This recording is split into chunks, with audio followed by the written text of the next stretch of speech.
Thanks.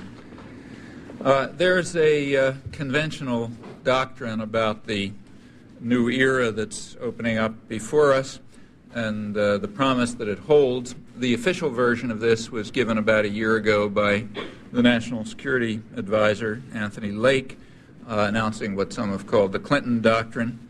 The doctrine is that we are now able to move from containment, that's what we did in the old days, to enlargement, which is what we're now going to do. In his words, throughout the Cold War, we contained a global threat to market democracies. Now we should seek to enlarge their reach with the evil empire out of the way. And commentators were much impressed by this enlightened vision. The story is so familiar that I'll spare you further quotes. Although when you move to the higher levels of the intellectual stratosphere, they do have a certain interest and maybe are worth a brief sample. So, for example, take, say, Henry Kissinger in his recent book. He repeats the standard refrain that the world is lucky indeed to have such a benevolent leader, but he warns that we may be a little too angelic for our own good. Altruism is okay up to a point, but the altruism of U.S. policy is beginning to be somewhat harmful, or maybe always has been. In other words, we should pay some attention to our own needs instead of just lavishing care and attention on everyone else. Sometimes this conception of the tradition and the New World Order actually rises higher than mere opinion or description of fact. Sometimes it reaches the realms of pure logic, but here you really have to go to the higher level. So, for example, there's a position at Harvard called the Eaton Professorship of the Science of Government, now held by Samuel Huntington. He writes in a prestigious journal, International Security, that the United States must maintain its international primacy for the benefit of the world because, alone among nations, the national identity of the United States is defined by a set of universal political and economic values, liberty, democracy, equality, private property, and markets. Well, since that's a matter of definition, so the science of government teaches us, evidence is beside the point. So you don't waste time testing, doing experiments to find out if 2 and 2 is really equal to 4. And that's a kind of a useful conclusion, because if people don't understand it, they might be tempted to raise some rather disquieting questions. To pick just, say, the peak period of American liberalism, take, say, the Kennedy administration, and somebody might want to know just how the Kennedy administration was containing the global threat to market democracies when it prepared the overthrow of the parliamentary government of Brazil, installing a regime of killers and torturers, and setting off a plague of neo-Nazi national security states that spread over the hemisphere, always with firm U.S. support and, in fact, direct participation. And indeed, the actions were presented at the time as a great victory for democracy. Kennedy's ambassador, Lincoln Gordon, who then became Secretary of State for Asian Affairs, he explained that the Brazilian coup, a military coup that overthrew the parliamentary regime, was a great victory for the free world, which was undertaken to preserve and not destroy Brazil's democracy. He called it a democratic revolution, which was the single most decisive victory for freedom in the mid-20th century. And then he added that also it should create a greatly improved climate for private investment. So in that sense, at least, it did contain a threat to market democracy in a rather special sense. He went on from there, if my memory is correct, to become president of a great university, not very far from here. We also would not have to evaluate other cases, given that the U.S. commitment to these splendid values is a matter of definition. In fact, we can put aside the whole historical record, which unfortunately reveals a rather systematic relationship between U.S. policy and democracy and human rights and indeed markets. I'll come to that. One example is the close correlation that's been demonstrated repeatedly between U.S. aid and torture. The more a government tortures its citizens, the more likely it is to receive U.S. aid. The correlation includes military aid. It's independent of need. It's not just that the torturing countries are the needier. And the correlation remains alive right through the period when human rights was the soul of our foreign policy, back in the late 1970s. And indeed, the correlation remains quite alive today, notably in the region that's most subject to U.S. power and therefore most revealing about our real values. The leading human rights violator in the hemisphere now, first place has been taken by Colombia, where the record is really horrendous. And in fact, it is the recipient of more than half of U.S. military aid, increasing under Clinton. Now, the pretext in Colombia is not fighting communism. That doesn't work anymore. It's fighting narco-trafficking, although nobody even tries to conceal the fact that the security forces that the United States is training and arming, and the government itself, is deeply involved with narco-trafficking, which indeed has been abetted by U.S. policy in some quite remarkable ways. If there's time, I'll give some examples. But the useful point is that any such questions are irrelevant if indeed the commitment to democracy and markets and human rights and all good things is simply a matter of definition. Well, I don't want to imply that everyone thinks that facts are irrelevant, that it's just a matter of logic. That's unfair. So let's say take democracy. There is, in fact, interesting work on democracy and U.S. policy with regard to democracy, particularly in the recent years. Some of the most interesting work I know scholarly work is by a man named Thomas Carruthers, who's written a book and several articles about it, studies of U.S. relations to democracy in the 1980s. And he has the advantage of writing as an insider. He was in the State Department, the Reagan State Department, working on the legal sub-department, working in particular on what they call the democracy enhancement programs. So he writes both as an observer and as a participant. And the study is interesting. He starts by pointing out that he's convinced that the U.S. effort to enhance democracy in Latin America was sincere, but unfortunately it was a failure. And as he points out, he doesn't point this out, but as the record shows, and he presents it quite honestly, the failure is rather systematic, oddly systematic. The way it works is that where U.S. influence was least, progress towards democracy was greatest, namely in the Southern Cone, where down far south, where the U.S. had least influence. There was indeed progress toward democracy. The Reaganites strenuously opposed it, as Carruthers accurately points out, and then, of course, took credit for it once it became irreversible. Well, that's where U.S. influence was least. Where U.S. influence was greatest, in Central America, progress was least. Here, as I'll just quote you Carruthers' own conclusion, these are the programs he was involved in, incidentally, Washington inevitably sought only limited top-down forms of democratic change that did not risk upsetting the traditional structures of power with which the United States has long been allied. The United States, he said, sought to maintain the basic order of quite undemocratic societies and to avoid populist-based change that might upset established economic and political orders and open a leftist direction.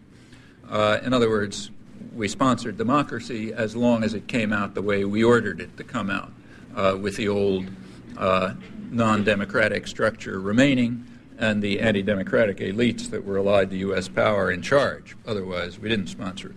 In fact, we're observing that again right now before our eyes. In many places, Haiti's a dramatic example. If you look at what's really happening. When we turn to the real world, away from the world of ideology, I think we find that democracy and markets and human rights are under serious attack in much of the world, more so than for many years, including the leading industrial democracies. The most powerful of them, the United States, is in fact leading the attack. And in the real world, the United States has never supported free markets from its earliest history until the Reagan years, which in fact set new standards for protectionism and state intervention in the economy, contrary to many illusions, which in fact are fostered by the ideological institutions but are easily demonstrated to be false. If for an entry into the real world, a good place to start is with a noted diplomatic historian named Gerald Haynes, also the senior historian of the CIA. So again, he writes both as a scholar and then close to the inside. He recently published a highly praised book on U.S. control of Brazil for the last 50 years, ever since the mid-40s, when the United States, as he puts it, took Brazil over as a testing area for scientific methods of development. And we've been essentially running it ever since, including the great victory for democracy that took place when during the Kennedy-Johnson period that I already mentioned. Haynes, writing in 1989, describes this result as a great success story for American-style capitalism. Now that's an interesting judgment if you happen to know anything about Brazil, where a potentially very rich country, ought to be one of the richest in the world, where for maybe 90% of the population, the conditions of Eastern Europe under pre-Gorbachev would look like some kind of paradise. Now that's actually an interesting comparison if you ask yourself how Brazil compared with Russia 70 years ago, actually rather similar, with similar prospects. And you can draw some conclusions from that, but you can be safe and secure that those conclusions won't be drawn in mainstream discussion, where the only thing that's discussed is the comparison of Eastern Europe and Western Europe, showing how great we are and how awful they are, which is about as rational as a discussion of the nursery schools in Cambridge, Massachusetts, showing that they're a total failure, as you can see by comparing the amount of quantum physics known by graduates of the nursery schools with what's known by graduates of MIT. In fact, if you want to make even a minimally rational comparison of these two models of development, the one we carried out in the testing area for scientific development and the tyrannical command economy of Eastern Europe, the only way to do it, of course, is to start with places that are more or less alike. Eastern and Western Europe, the last time they were alike was about the 15th century, I guess, and Eastern Europe have been declining relative to the West ever since. On the other hand, say Brazil and Russia were more or less alike, although Brazil had all sorts of advantages that Russia never had. Well, I won't pursue that. As I say, that's a rational course. You can find some material on that, but not in the mainstream. Anyhow, back to Haynes. He begins by pointing out that, I'm quoting, following World War II, the United States assumed out of self-interest responsibility for the welfare of the world capitalist system. And as any CEO can explain to you, welfare for the leaders of the world capitalist system requires a dual policy with regard to markets. Free markets for the poor and the oppressed, but massive state intervention to protect the wealthy and the privileged from market discipline, to make sure that resources are transferred to them by a huge public subsidy and by regressive fiscal measures, and also to increase the power of, it requires increasing the power of absolutist and unaccountable institutions over the international economy and society, and indeed that's exactly what policy has been. As for democracy, it's a fine thing as long as it satisfies the conditions that Carruthers describes, that is, top-down form of democracy in which the rule is safely in the hands of elite groups linked to the United States, which are indeed highly highly autocratic. The condition under which democracy is acceptable was actually described rather honestly by the London Economist a little while ago. They were writing, this was right after the Polish elections, where the Poles had voted against the policies that the London Economist and its readers favor. And they said that that's no problem. They assured their readers that that's no problem. The reason is, as they put it, that policy is insulated from politics. In other words, whatever games these people play in the election booth, in the voting booth, policy is going to go on the same way, so don't worry about it. And the reason is that what's happening, that much more powerful forces are going to determine policy anyway, so they can have democracy if they like, because they're going to do what we want anyway. To borrow some World Bank lingo, policy can be carried out in what they like to call technocratic insulation. That is, with the guys who really run the show following the orders of real power and ignoring the noises that come from the rabble. In that case, we can have democracy. Well, the current attack on human rights and democracy in markets is not something new, but it is taking new forms, in fact, qualitatively different ones, I think. To show that convincingly would be way beyond anything I can attempt here. But what I'll try to do is just to indicate why I think that these conclusions are correct, and then maybe we can follow things up in discussion. Let me begin with a lead story in the New York Times that appeared in July under the headline, U.S. Corporations Expanding Abroad at a Quicker Pace. And it starts off like this. It says, American companies are once again rapidly expanding their operations abroad, demonstrating that no matter what the incentives for keeping business in the United States, the urge to spread factories, offices, stores, and jobs overseas is irresistible. Despite a weak dollar and falling labor costs here, which you would think would spur investment here, overseas investment is rising at twice the rate of exports, and for each dollar earned from exports, American companies take in nearly $2 from the sale of what they produce abroad. Well, let's begin with the falling labor costs, which indeed are quite real.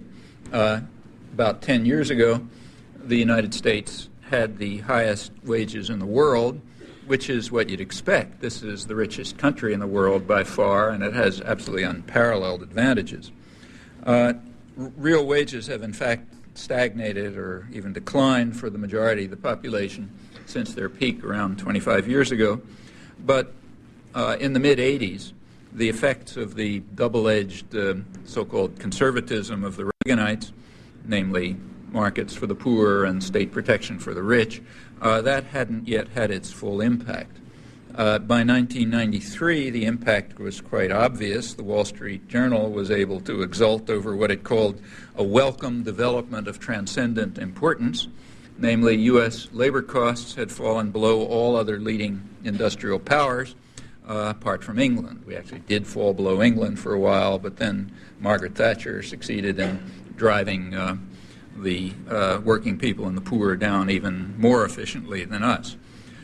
Meanwhile, profits were rising to new heights. Earlier this year, every year, Fortune magazine has the big business magazine, has a review of the Fortune 500, the 500 top guys. And earlier this year, they reported dazzling profits, that's their word, for the 500 top corporations, even though sales were stagnating. So wages are going down, sales are stagnating, and profits are zooming to dazzling heights, sometimes called a paradox. In fact, if you look at social policy, it's not terribly paradoxical. There are other things happening, too, along with decline in wages for the majority of the population, and that continues through the so-called recovery. Work hours are increasing. They're now at the highest level since the Second World War. The 40-hour week has long been forgotten.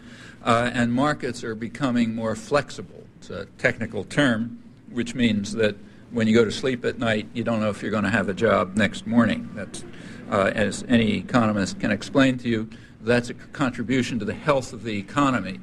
It's a contribution to the health of the economy when you eliminate what are called market rigidities, like job security and contracts, pensions, union laws governing health, safety in the workplace, and so on. Those are all market rigidities which we want to eliminate in the interest of the health of the economy. Health of the economy is a carefully defined term, designed so that it refers to it brings in certain factors and not others, including not the factors that even the World Bank concedes are major factors in economic growth, like equality. It's an economy can be very healthy by this measure, while the population is in fact suffering miserably. In fact, that happens constantly, and there's even another technical term for that. It's called an economic miracle. It means the privileged few are doing beautifully, the numbers look fine, foreign investors are enriching themselves, and the population may be starving to death.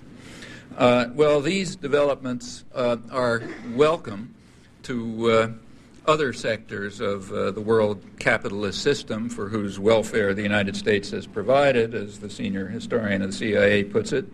One immediate effect of the free trade agreement with Canada was the flight of several 100,000 jobs to the southeast United States, where labor markets are very flexible. There's no need for concern about such archaic ideas as unions or benefits or security, or for that matter, for the rights that are guaranteed in the Universal Declaration of Human Rights, to which we make proper obeisance when there's some political gains to be made from that, and other laws and conventions. And the news, of course, reached Europe as well, including Germany, where labor costs per unit output were 60% higher than the United States, according to the Wall Street Journal.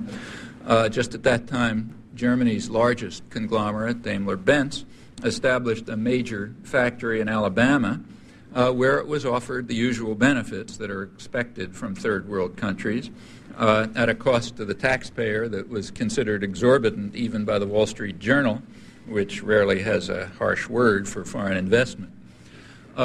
Overseas investment is motivated by more than the availability of cheap labor with few benefits and rights, that is, flexible markets, labor markets. And that's explained in the same New York Times article that I quoted from earlier.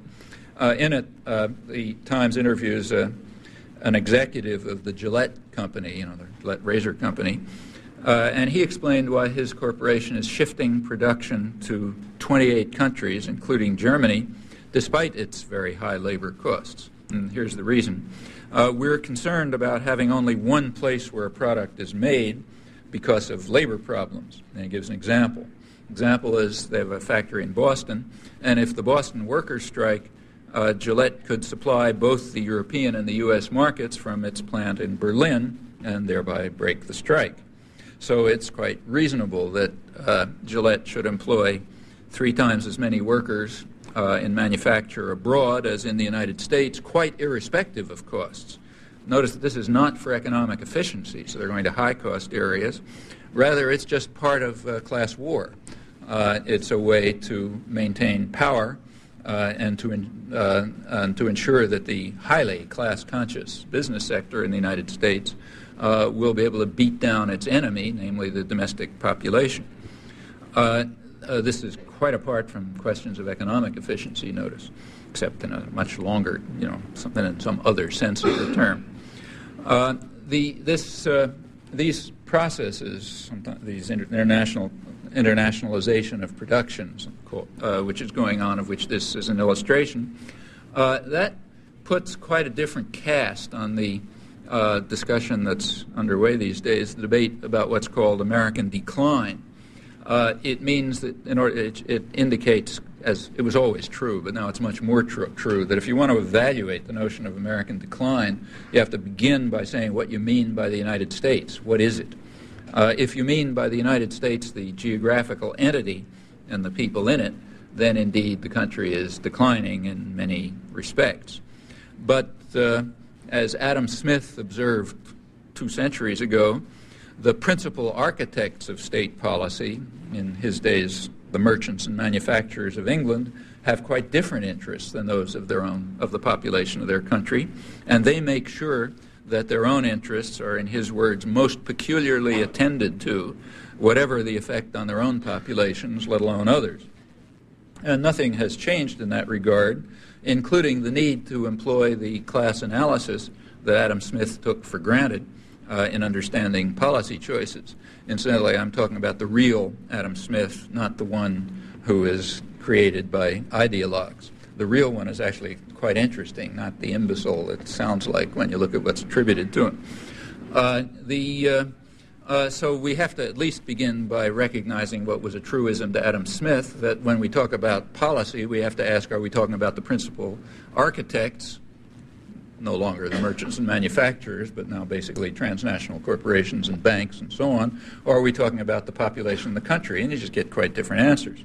So, for example, if you refer to the principal architects of policy, it's quite natural to discover that U.S. manufacturing production is indeed declining, namely when you consider the geographical entity, but it's holding its own quite well if you consider the share in global production of U.S.-based corporations, just different concepts of the United States. So all is fine, in other words, if you adopt the perspective of the principal architects of policy. And the same conclusions hold with regard to the famous trade deficit. If you consider international borders, the United States has a huge trade deficit, and it's expected to go up, in fact. But recently, the Commerce Department recalculated the trade deficit on a different way. They counted profits of U.S. companies abroad as U.S. exports. Well, when you did that, the deficit turned into a huge surplus. And that recalculation was quite reasonable, the Wall Street Journal explained in reporting it, because the profits gained abroad benefit companies domestically. So therefore, they should be regarded as like, exports, basically. The recalculation interprets the words United States in the terms that matter for the principal architects of policy in Adam Smith's sense, not the geographical area or its people, but rather the people who count, that is, the beneficiaries of the powerful welfare state for the rich, which indeed was enhanced under the Reagan years. The end of the Cold War provides rich new opportunities for increasing the privilege and power of Western investors. Partly that's simply because much of the region is being returned to its traditional third world service role. In my opinion, that's what the Cold War was basically about, but that's another topic. I'll put it aside. In any event, that's plainly happening. It's going back, most of it, to where it was relative to the West about 70 years ago, and for Eastern Europe, 50 years ago.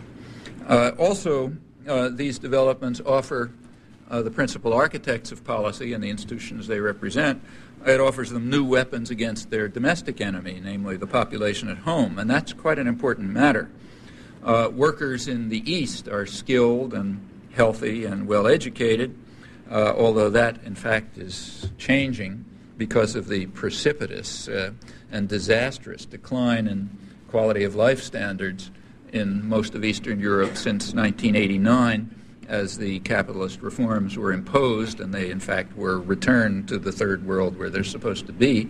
UNESCO has a recent report in which they try to give put some numbers on this, and they estimate, for example, about 500,000 extra deaths a year in Russia alone as a result of these measures, which incidentally they say they approve of, though not the way they're carried out. The workers in the East, nevertheless, still are, they may not remain, but they still are skilled and well-educated, and of course they're also blonde and blue-eyed, which overcomes another unspoken problem about the third world. They're willing to work longer hours than what the business press calls their pampered colleagues in the West, thanks to pauperization and massive unemployment resulting from the free market reforms. I'm quoting the London Financial Times in a kind of an upbeat column about the East headed "Green Shoots in Communism's Ruins." This is pretty awful, but there's some green shoots, like the pauperization and mass unemployment, which means that they'll work much harder than their pampered Western workers. They don't receive many benefits, nice flexible labor market, and wages are kept low by harsh labor policies of the powerful states doing their job. Meanwhile, foreign investors benefit additionally from tariff protection, subsidies, tax holidays, and the other familiar concomitants of really existing free market policies. So when GM and VW and so on move to Eastern Europe, they expect and get massive protection because that's their sense of free markets. Well, the business press has been quite frank in warning Western workers that they're going to have to abandon what Business Week calls their luxurious lifestyle in the face of international competition, now including the traditional third world in the East, returning to its service role. When economists talk about this, they usually talk about job shift and then point out rightly that we don't know a lot about that, but that's the least of it. The threat of job shift alone suffices to make labor markets more flexible, that is, to lower wages, eliminate benefits, and so on in a more internationalized economy for obvious reasons. And all of these devices provide new methods for the powerful to enhance their wealth and privilege, which is, after all, what social policy is about, and their decision-making power in all aspects of life, and indeed their control over the general population. And that's true whether democratic forms function or not, given that policy can increasingly be insulated from politics. Well, over the last century and a half, workers have won many rights for themselves and for the general population in long and hard struggles. In the United States, they faced levels of state corporate violence that were unique in the West. But in the United States, these rights have been eroded and by now have almost been completely destroyed by a major state corporate offensive starting right after World War II. Ever since the Reaganite takeover, the offensive simply became open partnership in crime. Employers simply violated the law, frankly and openly, secure in the knowledge that they'd be backed by a criminal state. All of this, incidentally, is reviewed in some detail and quite accurately in Business Week in a cover story last May, which you might want to have a look at. The conclusion is that crime does pay, particularly when state power is behind it. That's a principle that's understood very well by our clients abroad as well. As for the global social and economic crisis, it's quite real, and people feel it, and they feel it rightly. Often it's recognized, in fact, and it's usually attributed to inexorable market forces which of the kind that David Ricardo called as immutable as the principles of gravitation in an earlier exercise of ideological warfare when classical economics was sort of created. Recognizing these inexorable forces, you then get division among analysts about the contribution of various factors like international trade and automation. Those are some of the major ones. Well, putting aside the absurdity of comparing human institutions with their specific values and choices to laws of nature, it should be recognized that there's a considerable element of deception in all of this. If you look closely, you find that the alleged deficiencies of trade and automation, for example, are hardly attributable to the market. Huge state subsidies and state intervention have always been required and still are to make trade appear to be efficient, not to speak of costs such as, for example, ecological costs that are imposed on future generations who don't vote in the market, and other so-called externalities which are put down in footnotes somewhere. Well, to mention merely one slight market distortion, which doesn't get discussed much in talk about the efficiency of trade, a substantial part of the Pentagon budget has been devoted to, I'm quoting, secure flow of oil at reasonable prices from the Middle East, which is overwhelmingly the preserve of the United States. I'm quoting from Phoebe Marr of the National Defense University in a casual and quite correct comment in a scholarly journal. If you were watching television during the latest Iraq escapade, you'll recall that she was one of the main specialists called upon to give explanations of what's happening. Well, the Pentagon budget, which is not slight, is a contribution to the efficiency of trade that doesn't receive too much attention, apart from other contributions that it makes to what's called the health of the economy, and there are plenty of other such factors. If you consider them, you get quite a different picture.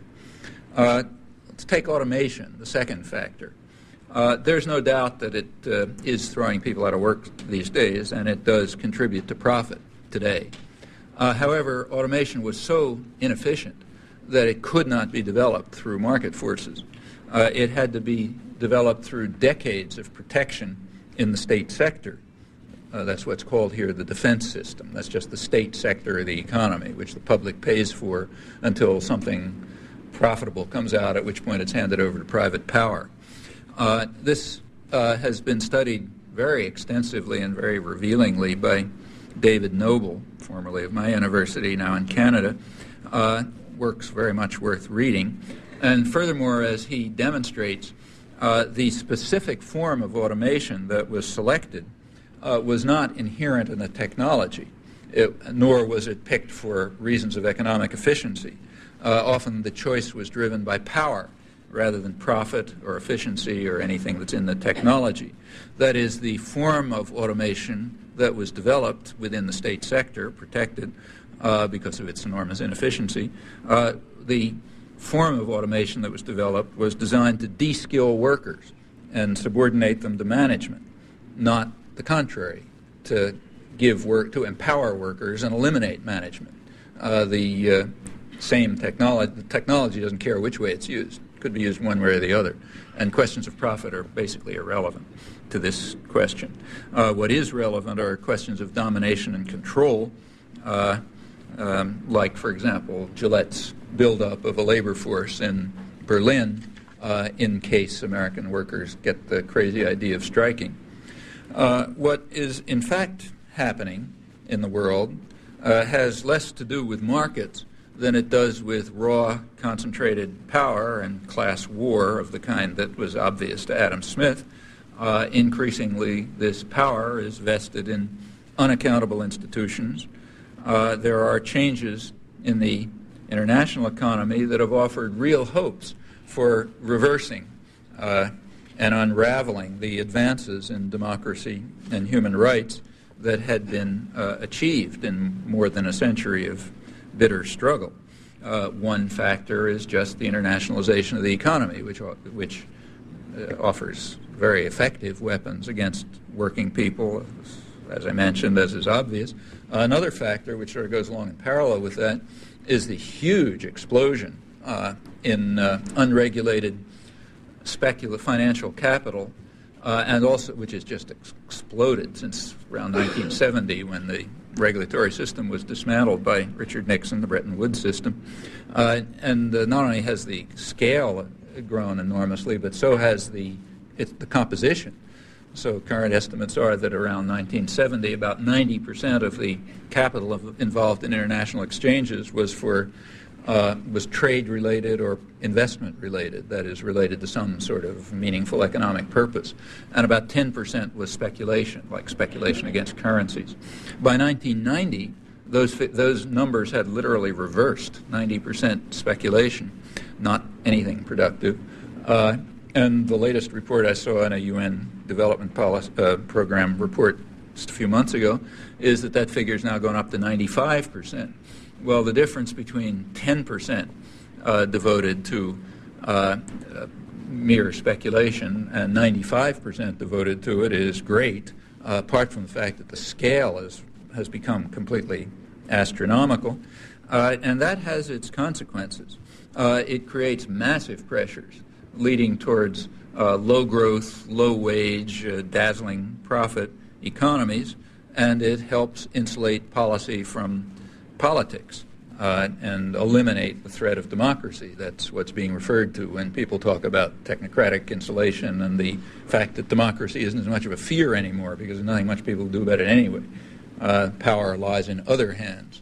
Unaccountable, essentially totalitarian institutions have the kind of power that was never dreamt of in the past.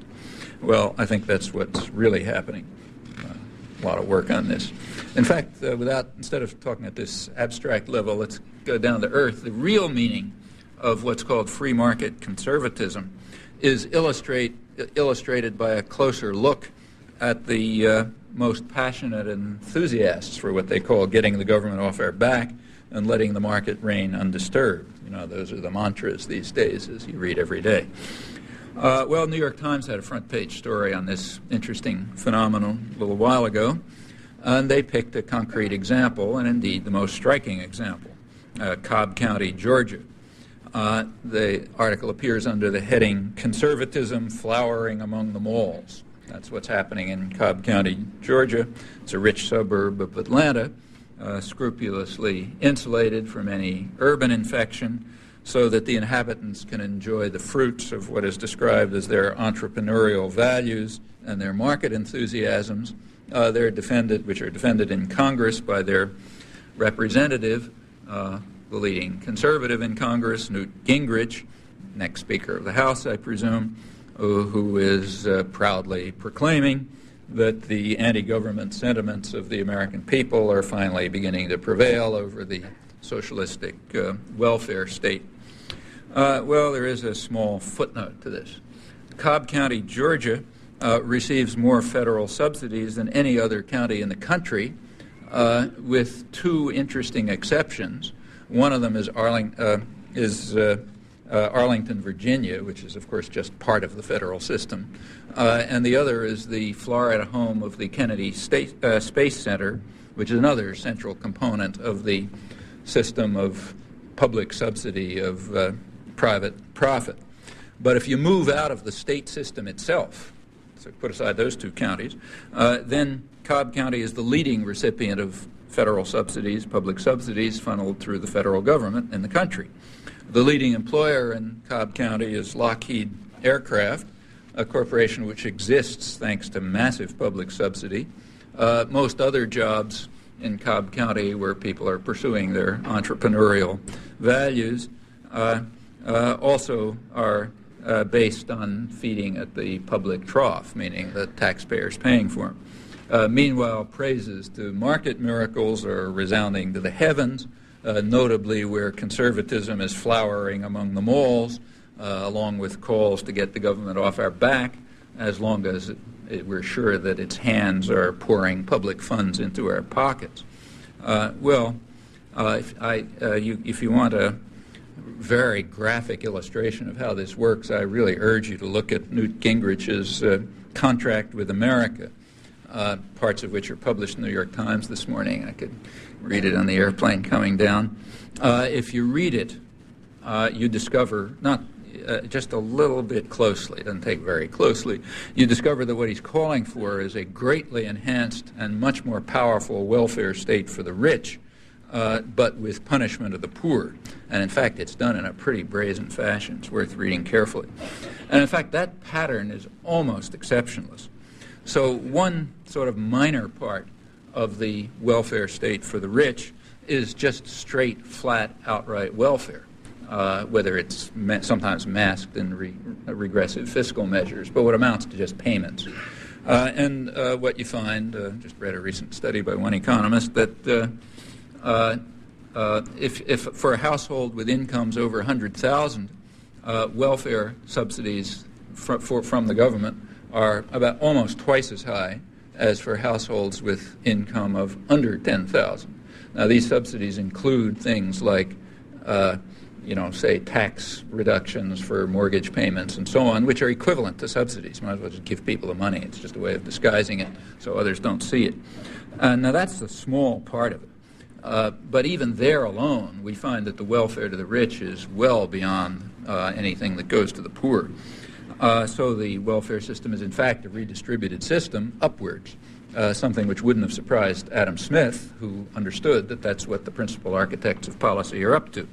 However, if you really want to see the way the system works, you have to move from these sort of minor parts to places like Cobb County, Georgia, or, say, Seattle, Washington, where you could observe it quite closely last year.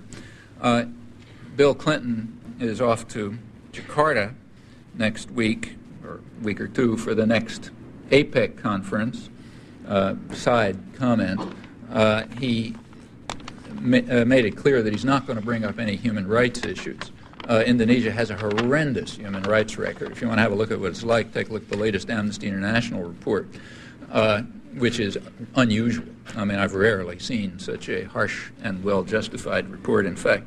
In addition to that, it's carried out a near genocidal attack on East Timor and is still doing it. I just picked up a flyer coming in here saying that on Thursday, November 10th, at 5 o'clock, here, I guess, or at the Indonesian embassy, there's to be a candlelight vigil. It's the anniversary of one of the big massacres a couple of years ago, the Dili massacre, 1991. Indonesia at that point made an error. In case some of you are thinking of a career in the diplomatic service, I'll give you some free advice. You're not supposed to carry out massacres in front of television cameras. And there happened to be a hidden television camera there. There's a British journalist who's hiding behind a gravestone in the graveyard where the massacre took place. That's a bad mistake. And second point, you're not supposed to practically murder American journalists. And the Indonesian troops practically killed an American journalist, Alan Nairn, while he was trying to protect a friend, Amy Goodman, another American journalist. That's a bad mistake. That's considered bad form. You're not supposed to do that.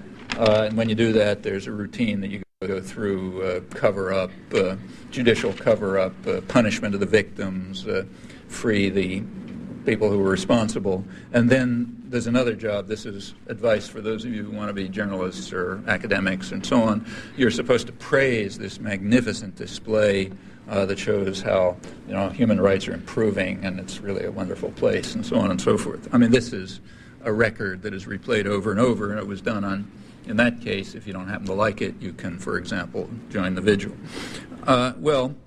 Next week, so 2 weeks, I guess, Clinton's off to Jakarta, where he's promised not to say anything about human rights.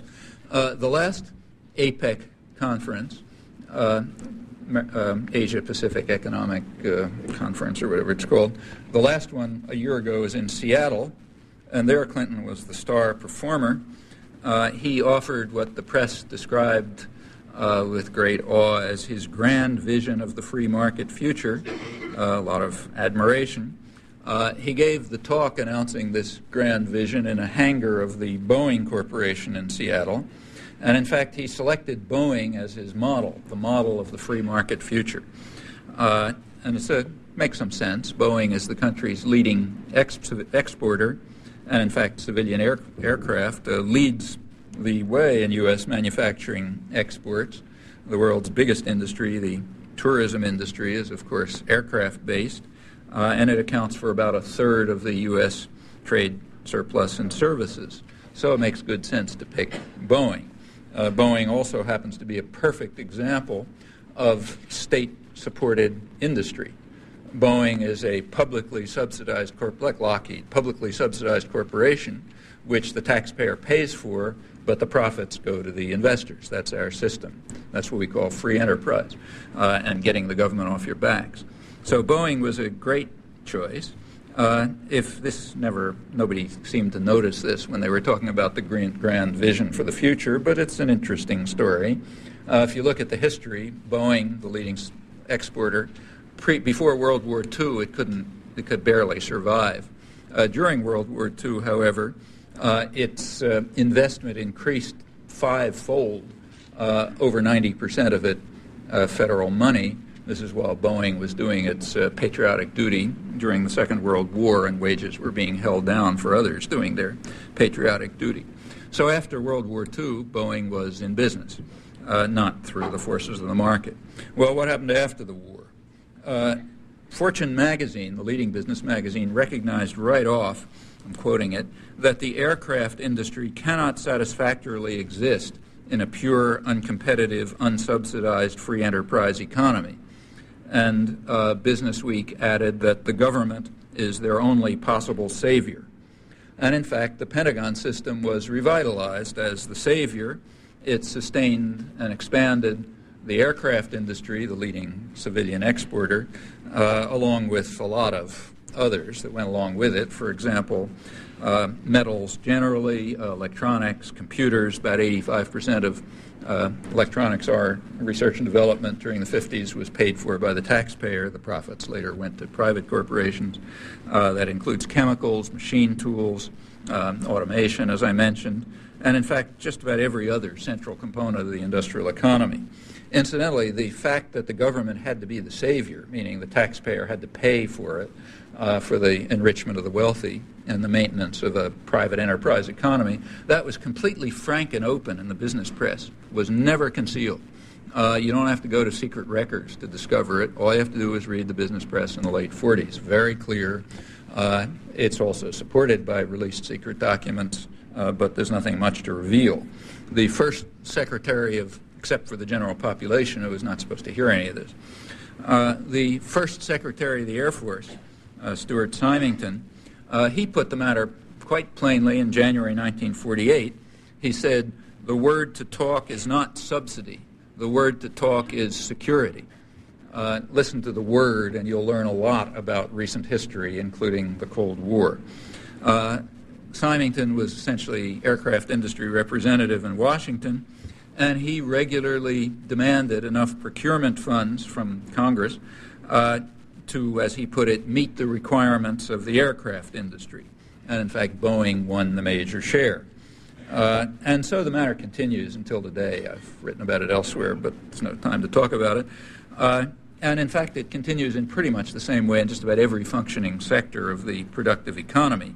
Incidentally, that's one reason why the Pentagon budget remains higher in real dollars today than it was under Nixon, while the government and the information system is desperately looking for new pretexts, the old one having vanished, for new pretexts to maintain this extraordinary public technique for subsidizing the wealthy and the privileged. That's what it means to get government off our back. You look at the contract with America of Newt Gingrich, you discover that a major component is to restore our national security and our national defense. Well, that's an interesting phrase. You might ask, who's threatening us exactly? As I read history, the last time the U.S. was threatened was in the War of 1812, and it now produces, U.S. military expenditures are now great or already greater than the rest of the world combined, including government-subsidized military sales, which maintain the private economy. But we have to increase our security. That is, we have to increase the welfare state for the rich, meanwhile cutting down welfare for the poor. This is then spelled out further, but that's the contract with America by those who preach free market conservatism. Well, needless to say, focusing on rich countries like ours is very misleading. This double-edged advocacy of free markets has by far its most lethal effects in the traditional colonial domains, the Third World, which, with the single exception of the Japan-based area, which was never properly colonized by the West, apart from that, it's an utter disaster, apart from ideologically crafted economic measures that put aside the effects on people when they measure economic health. And with hopelessly inadequate apologies to the victims, I'm going to put aside this terrible story of major crimes against humanity for which we bear major, primary, and continuing responsibility. Well, the contemporary attack on democracy focuses on its central point, namely accountability. The huge transnational corporations that increasingly dominate the global economy, they operate, of course, in virtual secrecy. And the same is true of what the London Financial Times calls the de facto world government that's taking shape around them, meaning referring to the World Bank and the IMF and the New World Trade Organization and the executive meetings of the rich 7 countries, G7, and so on. All of those can function in technocratic isolation, free from interference by the declining parliamentary institutions, untroubled by the general public, who have only the vaguest idea of what they're doing. Their machinations can be known only to a few specialists, and in fact they're in principle secret. Well, meanwhile, there's a growing sector, kind of a growing surplus population, who don't contribute much to profit, if anything, and therefore don't have any human rights under standard values, the values that we're trying to extend over the world. And that's a problem. They naturally have to be kept in ignorance, like everyone else, but in addition, they have to be controlled. And the question is how you do that. Well, that problem is faced rather directly in the third world domains that have long been subject to Western control and therefore reveal most clearly the actual guiding ideals of the leaders, at least if you apply rational standards. There, the favored devices include large-scale terror, death squads, torture, and other similar methods of proven effectiveness. A dramatic example is the terrorist war against Central America during the 1980s, against democracy and independence, largely against the church, in fact. Proceeding right now, incidentally, Colombia is the leading example. Within the United States, however, the methods of choice are somewhat different. The primary method is so like we don't send out death squads to kill the superfluous people. We do it in other, more indirect ways. The primary way has been just to keep the superfluous population locked up in urban slums that increasingly resemble concentration camps. Or if that fails, lock them up in prisons. Those are the counterpart in a richer society to the death squads that we train and support in our domains. In June 1994, the Justice Department reported that the number of state and federal prison inmates in the United States had almost tripled since 1980, reaching record heights. Under Reaganite conservatism, the U.S. left its main competitors, Russia and South Africa, well behind in locking up its population, although you'll be happy to learn that Russia has just caught up thanks to the free market reforms. Actually, the highest rate of imprisonment is under the leading U.S. client regime. Human Rights Watch has just pointed out in a study of torture in the Israeli-occupied territories. The largely fraudulent drug war has been very effectively used, and indeed is crafted, to imprison the unwanted population in the United States, and the new bipartisan crime bill should facilitate the process with its vast new expenditures for prisons, its sharp increase in the death penalty, and much harsher sentencing procedures. Also, it's worth bearing in mind that the crime bill gives a lift to the economy. It's a Keynesian technique of economic stimulus, a lot of big impulse to the construction industry and so on, and a lot of jobs for just controlling people. It's one of the fastest growing white-collar professions in the United States is security personnel, including prison guards. The great increase in prisons also creates a very cheap, in fact zero pay, virtually zero pay, and highly disciplined labor force for private corporations and state industry. So it's pretty useful for the economy, and you can see then why Newt Gingrich's Contract for America calls for a very rapid expansion in this highly efficient device of increasing state power and ridding ourselves of people who have no rights by the simple standard that they don't contribute to profit-making. It's worth paying close attention to this. One of the leading American criminologists, William Chambliss at George Washington University, he discusses what he calls the politics of law and law enforcement, and the politics of it are very interesting, as he shows. He points out, as have plenty of others, that crime hasn't really changed very much in the last 20 years in scale or even in character, but the perceptions have changed a lot. And furthermore, the punishment has gone up very fast and in highly restricted and specialized ways, targeting the most vulnerable sectors of the population, mainly blacks. Over half the prisoners in federal prisons, about 30% in state prisons, are there for drug violations. Two-thirds of the arrests in 1992, last year for which there are good statistics, were for possession, not for sale and manufacture. So take a look at your favorite federal lockup, and you won't find many executives of chemical corporations that provide the materials or banks that launder the money, rather for possession, like kids on the street.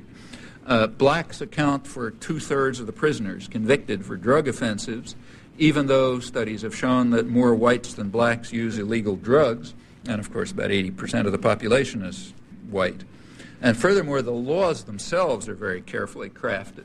So it happens for various reasons that in the urban ghettos, crack cocaine is the favored drug, whereas in the white suburbs, it's powdered cocaine.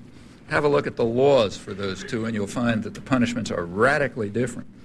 In fact, black males are considered a criminal population by law enforcement officials, so Chambliss concludes from quite interesting studies that are available.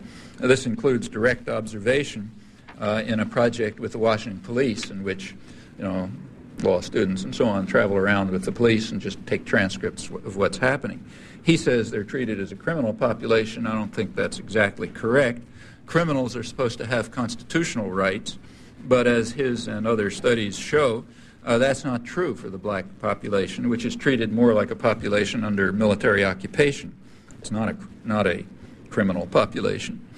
Actually, the drug war goes down to fine detail when you look closely. They're in Colombia, where the situation is monstrous. There nevertheless are human rights groups functioning. The most active is a Jesuit-based Peace and Justice group. They just came out with a report on atrocities in the last year, or in this report.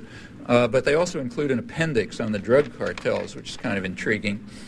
Colombia is the main source of, illegal drugs here, high technology illegal drugs. And there are two major cartels. There's the Medellin cartel and the Cali cartel. And they've been treated quite differently, they point out. The Medellin cartel has been destroyed, essentially. The Cali cartel is flourishing. And the authors go into the reasons. The Medellin cartel was lower class in origins, and it had something of the character of mafia-style populism. That is, the guys who came up to the top, Pablo Escobar, for example, undoubtedly big gangsters, but they also would build soccer fields and for the poor, and if your kid was starving, dying of a disease, you could go and they'd give you drugs and so on. This is a familiar sort of semi-feudal pattern that you find. And besides, they were lower class in origin, so they were wiped out. The Cali cartel are just big bankers and industrialists, so nobody's going to touch them. In fact, they're flourishing, killing people as much as they like, doing anything they want, but they're the right kind of drug peddlers, the kind we like. So as I say, when you look closely at the drug war, you find that in the finest detail it conforms to the worst predictions that one might make by following Adam Smith's advice and asking what the principal architects of policy are likely to design for their own interest. Chambliss also points out that perception of crime as important did not precede and motivate government crime laws, as has been claimed by James Q. Wilson and other right-wing scholars. Rather, as polls show, which he reviews, the issue became an issue after it was stimulated by Nixon, right-wing Democrats, and others who share their goals and perspectives. The reasons why blacks are targeted are obvious. They just don't have any clout, and they can't defend themselves. They're the obvious target. And furthermore, engendering fear is a standard method of population control, whether the designated victims are blacks or Jews or homosexuals or whatever. And these, it seems, are the primary reasons for the growth of what Chambliss calls the crime control industry. It's not that crime isn't a real threat to safety and survival. It certainly is and has been for a long time, but the causes aren't being addressed. Rather, it's being used as a method of population control in various ways, and those techniques will increase under the contract with America. Well, in general, it's more vulnerable sectors that are under attack. Blacks are one. Another is children. In general, they're very easy targets. That matter has, in fact, been addressed in several recent important studies. One of the best is a UNICEF study carried out by a well-known U.S. economist, Sylvia Ann Hewlett. It's called Child Neglect in Rich Societies. UNICEF usually deals with poor countries, but this one deals with rich countries. And it makes quite interesting reading. Hewlett studies the last 15 years And she finds a very sharp split between two different approaches to children, which she calls an Anglo-American model and a continental Europe-Japan model. Others have found the same split. The Anglo-American model, Hewlett points out, is, in her words, a disaster for children and families. The European model, in contrast, has improved their situation considerably, though the economic problems faced are more or less the same. Hewlett, like other writers, attributes what she calls the disaster for the Anglo-American model for children. She attributes that to the ideological preference for free markets. That's only half true, as I've mentioned. Whatever one wants to call the reigning ideology, it's unfair to tarnish the good name of conservatism by applying it to this form of violent, lawless, reactionary statism, which has nothing much to do with markets except for the poor. Well, causes aside, there isn't much doubt about the effects of the free market for the more vulnerable, what Hewlett calls the anti-child spirit that is loose in these lands, speaking primarily of the United States and Britain. This neglect-filled Anglo-American model, as she writes, has largely privatized child rearing while making it effectively impossible for most of the population. And the result is predictable, a disaster for children and families. In contrast, in the much more supportive European model, social policy has strengthened support systems for families and children, and it shows, as she demonstrates. And it's no secret. There's a blue ribbon commission of the state boards of education and the American Medical Association, which pointed out recently that never before has one generation of children been less healthy, less cared for, or less prepared for life than their parents were at the same age. Though remember, that's only true in the neglect-filled Anglo-American societies where an anti-child, anti-family spirit has reigned for 15 years under the guise of conservatism and family values. Now that's a remarkable triumph of propaganda and a real tribute to the free press and the intellectual community.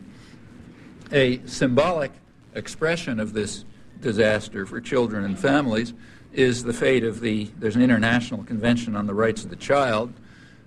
When the UNICEF study came out, it had been ratified by 146 countries, but not the only one that counts, namely the United States. Although, for fairness, we should add that Reaganite conservatism is quite Catholic in its anti-child spirit. So the World Health Organization voted to condemn the Nestle Corporation for aggressive marketing of infant formula, which kills many children in the third world. The vote was 118 to 1. Well, all that's minor, I should add, as compared with what the World Health Organization calls the silent genocide. They're referring to the estimated 11 million children who die every year as the result of free market policies for the poor and the refusal of the rich to give what amounts to pennies of aid. Another symbolic expression of the disaster is a new line of greeting cards from the Hallmark Corporation. One of them says, "Have a super day at school," and it's supposed to be placed under the cereal box in the morning. Another says, "I wish I were there to tuck you in." That's supposed to stick out under the pillow at night. The point is that parents just aren't home. That's one effect of the anti-child, anti-family spirit that's engendered by conservatism with its respect for family values. In part, this disaster for children and families is simply the result of falling wages. State corporate policy has in fact been designed to increase inequality radically, and it's succeeded in that. People have to work much longer hours to survive. For much of the population, as the UNICEF report shows, parents have to work 50 or 60-hour work weeks, two parents, merely to provide necessities. And the elimination of such market rigidities as contracts and job security means that you work extra hours at lower wages or else. That's a flexible labor market. And under those conditions, it doesn't take a great genius to predict the consequences, and the statistics show it. Still going through the UNICEF study, contact time between parents and children is down about 40% and high-quality contact time when they're really interacting has virtually disappeared for many families. That leads to destruction of family identity and values, leads to sharply increased reliance on television for child supervision, or called latchkey children, with rising child alcoholism and drug use, criminality, violence by and against children, and other obvious effects on health and education, and indeed ability to participate in a democratic society, for that matter even survival.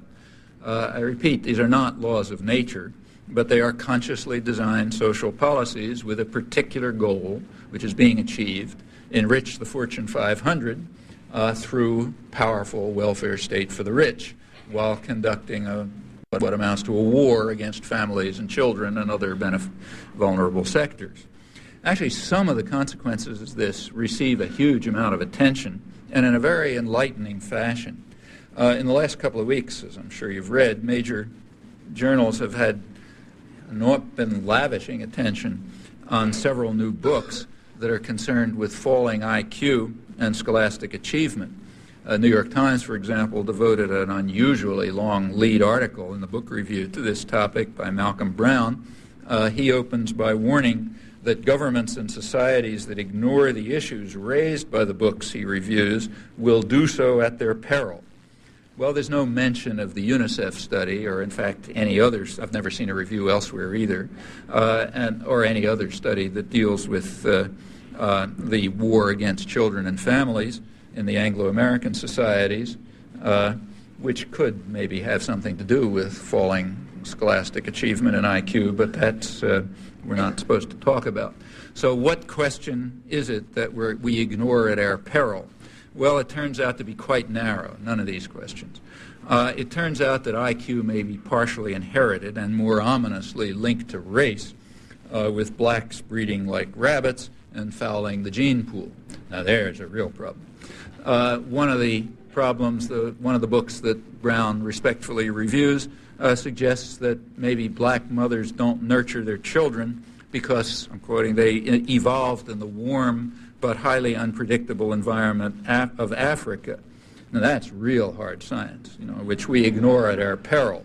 On the other hand, we may, and indeed we must, ignore the social policies based on free markets for the poor and state protection for the rich. So we must, and Brown does, as does everyone else, ignore the fact that in the city where the articles appear, richest city in the world, 40% of the children live below the poverty line, meaning deprived of any hope of escape from misery and destitution. Poverty level in the United States is twice that of any other industrial country. Next in the game is Thatcher, Thatcherite England, which hasn't quite reached us, and then you get to the European, Japanese model. Well, could that have something to do with the falling measures of IQ and achievement, or the other consequences of the war against children and families that's discussed in the unmentionable studies? Well, such questions we don't have to answer. We can readily ignore them, and that's a very natural decision by the rich and the powerful addressing one another and looking for justifications for the class war that they're conducting and its horrifying human effects. Well, these are examples of some of the uglier forms of population control. There are also more benign variants, which deserve some mention. In the benign variant, the rabble are supposed to be diverted into harmless pursuits by the huge propaganda institutions that are organized and run by the business community. They spend hundreds of billions of dollars a year, incidentally half of it is in the United States, with the goal of converting people into atoms of consumption and obedient tools of production, at least when they're lucky enough to get work, crucially isolated from one another and lacking even a conception of what a decent human life might be. And that's important. Normal human sentiments have to be crushed. They have to be beaten out of people's heads. They are inconsistent with an ideology that's geared to the needs of privilege and power, an ideology that celebrates private profit as the supreme human value and denies people rights beyond what they can salvage in the labor market. I should say that this has been going on for a century and a half and is an interesting story in itself. And again, I stress, Not everybody is supposed to live under market discipline, only poor people. The rich are to be protected by an ever more powerful state and by the global oligopoly that ensures that policy will be insulated from politics. These contemporary advertising onslaughts kill more than the mind and the spirit. They also kill people, and on a pretty impressive scale. One major exercise of state power under Reagan-Bush conservatism was their updating of Britain's opium wars of 150 years ago, when the British forced China to accept Britain's exports of lethal narcotics from its Indian colony. And the current revival relies on the threats of trade sanctions against countries that are unwilling to permit free import and free advertising for today's leading lethal narcotic, leading killer, namely tobacco, which just orders of magnitude beyond illegal drugs and its lethal effects and the deaths from it and so on. The advertising of the U.S. and British giants targets primarily the most promising new markets, namely young people and women. Much of East and Southeast Asia has already succumbed to U.S. threats. These are backed by GATT under the name of free trade. The U.S. Agriculture Department, also trumpeting free trade, gives grants to tobacco firms to promote smoking overseas in an effort to stimulate the profitable slaughter.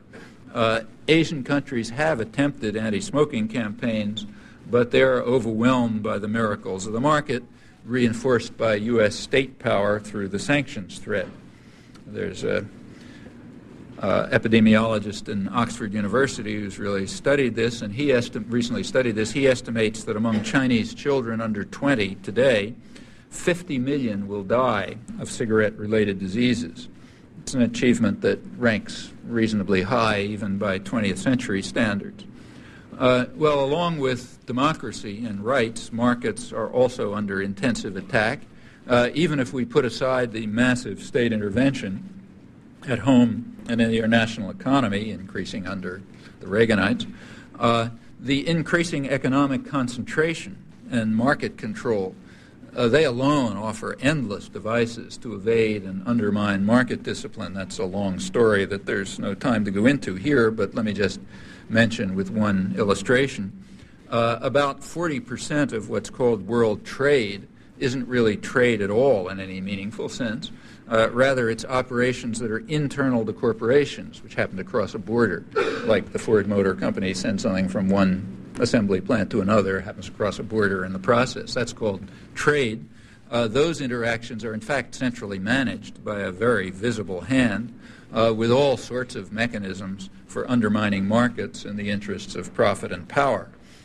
In reality, we have a kind of quasi-mercantilist system of transnational corporate capitalism, which is just rife with the kinds of conspiracies of the masters against the public, of which Adam Smith warned, not to speak of the traditional reliance on state power and public subsidy. There's a 1992 study of the OECD, the rich countries, which concludes, sorry for the jargon, but I'll translate it into English afterwards, oligopolistic competition and strategic interaction among firms and governments, rather than the invisible hand of market forces, condition today's competitive advantage and international division of labor in high technology industries, as indeed in agriculture and pharmaceuticals and services and major areas of economic activity in general. In other words, what really makes things efficient is oligopoly, big corporations working together in quasi-conspiracies, and interactions with the state power that defends and protects them. That's what really works in today's economy, according to the Organization of the Rich Countries of the World. Well, the vast majority of the world's population, who are subjected to market discipline and regaled with odes to its wonders, are not supposed to hear these words, and in fact they rarely do. Again, some free advice to those of you who want to make it in the ideological institutions. You're not supposed to hear those words or to understand them, or certainly to transmit them to the general population. That would be a bad mistake. You're supposed to talk about the miracles of the market. These tendencies are enhanced by the free trade agreements. That's just another Orwellian term In reality, these pacts are designed to enhance investor rights, not free trade. You look at them closely, there's a combination of liberalization and protectionism, which is very carefully geared to the interests of the transnational corporations that are supposed to monopolize the technology of the future, the knowledge of the future, through highly protectionist devices, and of course to rule the world economy. That's very clear when you look at them closely. These agreements, including NAFTA and GATT, are neither free nor are they specifically about trade, and they are certainly not agreements if by that term we include the general public, which by and large has opposed them in most of the countries. However, politics is insulated from policy, so it doesn't policy is insulated from politics, so it doesn't matter.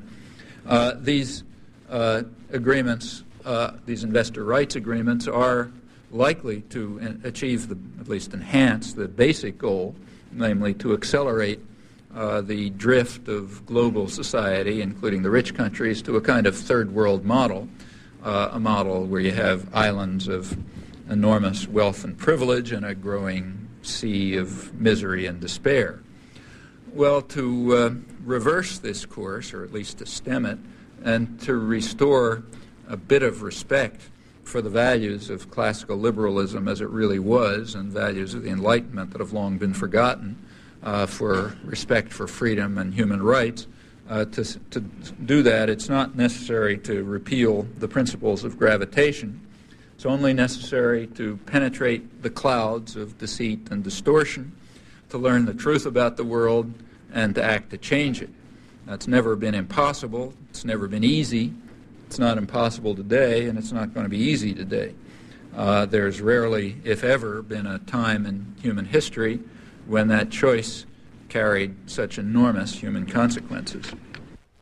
There's a mic there if anybody wants to put their 2 or 5 or 20 cents in. Can you hear? No, can you hear? I can, but I don't know if anybody else can. Is this better? Can you hear? Yeah? Okay, it's working. Thanks for mentioning the demonstration on November 10th, by the way. One thing that's kind of interesting to people who are paying attention to what's going on in East Timor, and for me in particular, as someone who's involved in the East Timor Solidarity movement, is how it's become possible in the last 4, 5, 6 years to talk about what's going on in Indonesia. And even the Washington Post and the New York Times had an article on Sunday talking about East Timor, specifically demographic shifts in the population and everything else. What's conspicuously absent is any sort of relevant context that looks at the U.S. role in supporting this genocide and everything else. It's usually talked about in the context of, Indonesian annexation or whatever, ignoring both the role of the media and the role of the U.S. But the discussion exists, which seems to be something of an advancement, but removed from context seems to kind of defeat the purpose of discussion at all. I was wondering if you might comment on the significance that this discussion is taking place for those who have tried to open the discussion of East Timor and your responsibility, in fact, it's, and what the implications are that the discussion is so removed from its proper context. Yeah, actually it's an extremely revealing case. You want to learn something about our own society and culture and values and so on. This is a very interesting case. It's not a minor one. It's probably the biggest slaughter relative to the population since the Holocaust, which makes it not small. It was the worst part of it was in the late 70s under the Carter administration. It's still going on. I just gave the example of one big massacre where maybe 500 or 600 people were killed, which we happen to know about because of the accidents I mentioned, but it's still going on. At the time, in the late 70s, it was at about the scale of the Pol Pot massacres, and relative to the population, much larger. Furthermore, it was radically different from the Pol Pot massacres in one critical respect. Nobody had any idea about how to stop the Pol Pot massacres, but it was trivial to stop this one. We could simply follow for one of the principles of the Hippocratic Oath, which begins by saying, first do no harm, then we'll talk about other things. In fact, that massacre was going on because the United States was crucially supporting it. The U.S. was providing, the invasion took place with the explicit authorization of Henry Kissinger and Gerald Ford, Kissinger at once, secretly, although it leaked, moved to increase the sales of U.S. arms, including counterinsurgency equipment to Indonesia, which already was 90% armed with U.S. arms. It's now known from leaked documents that the British and Americans and Australians knew all about it and advanced and followed it. It was continuing. Before the invasion, coverage of East Timor was in fact rather high, surprisingly high.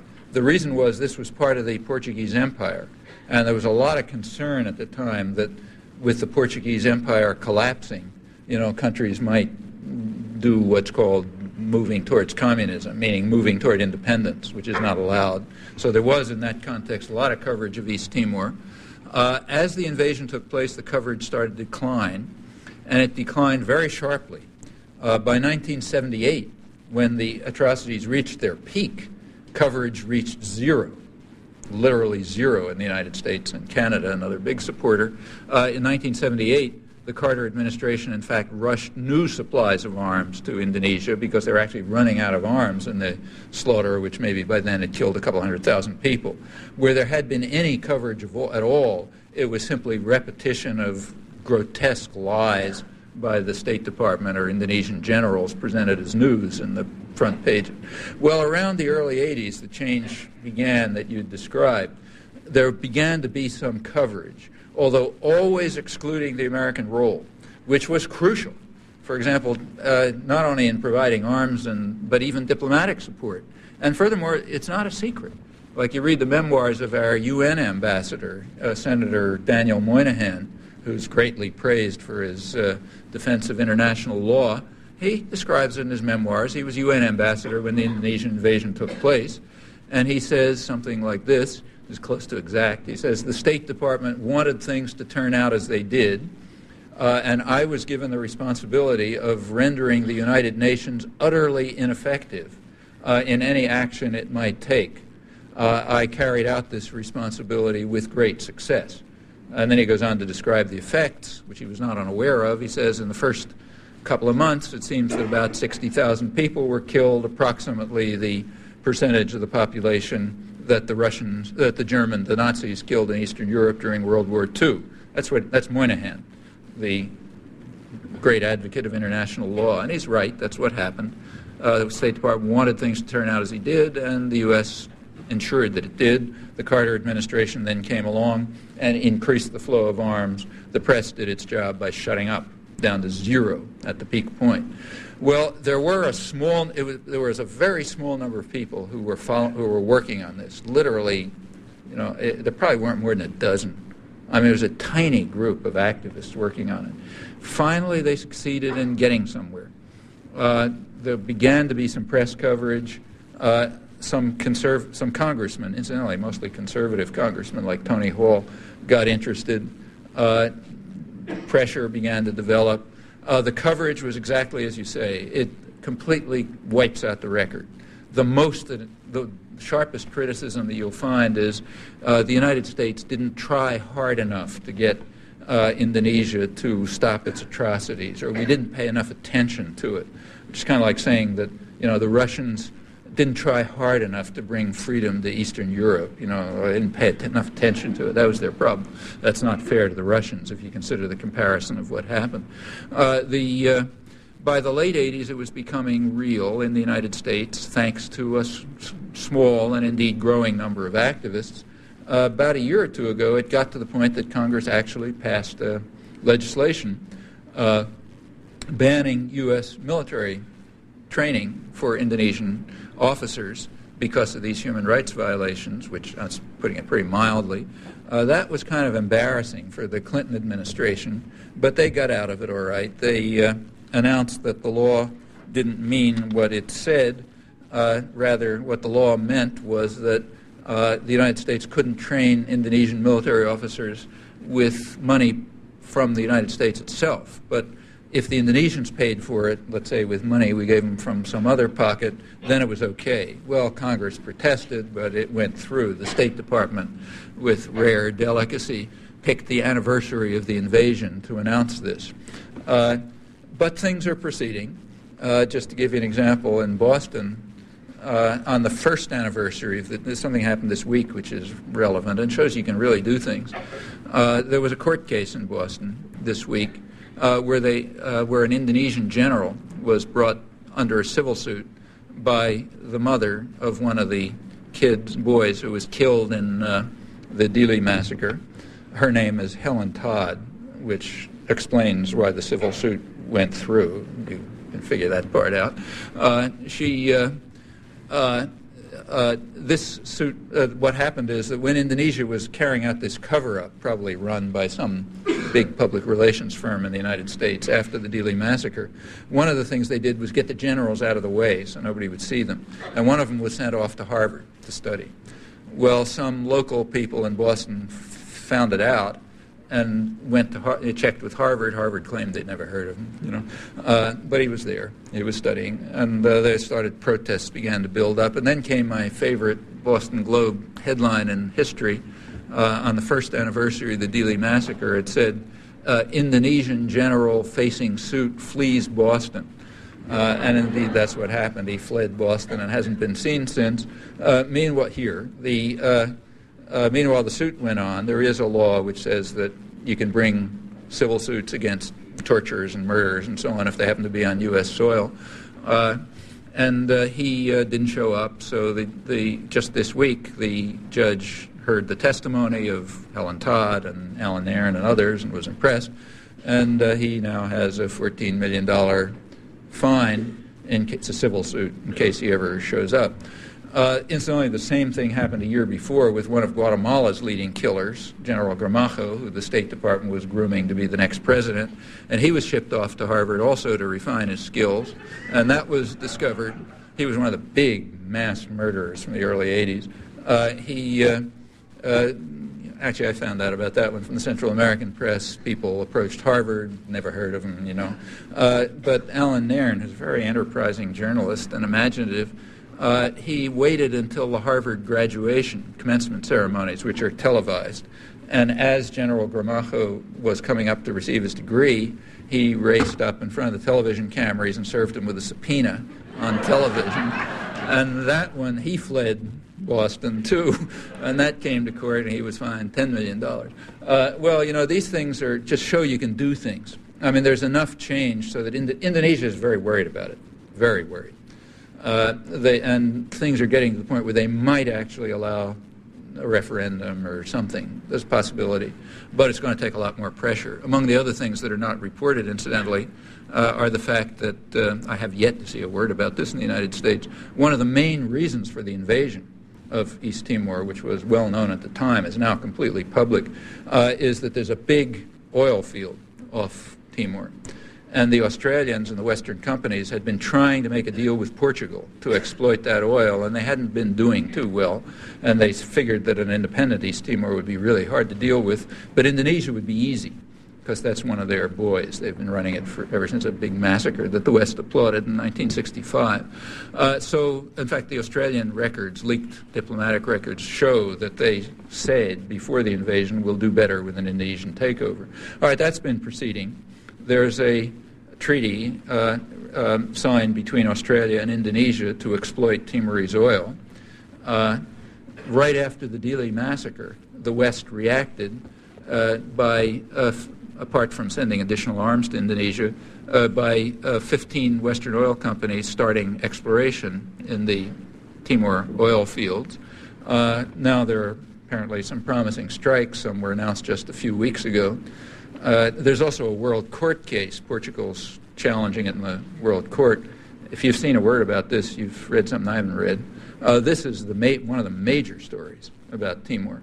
So that one's still under wraps. But the point is, that things can be done. And this is a particularly dramatic case because there were really a handful of people doing it. They're getting somewhere, maybe getting far enough so the policy could even change, particularly if there were parallel efforts in other countries.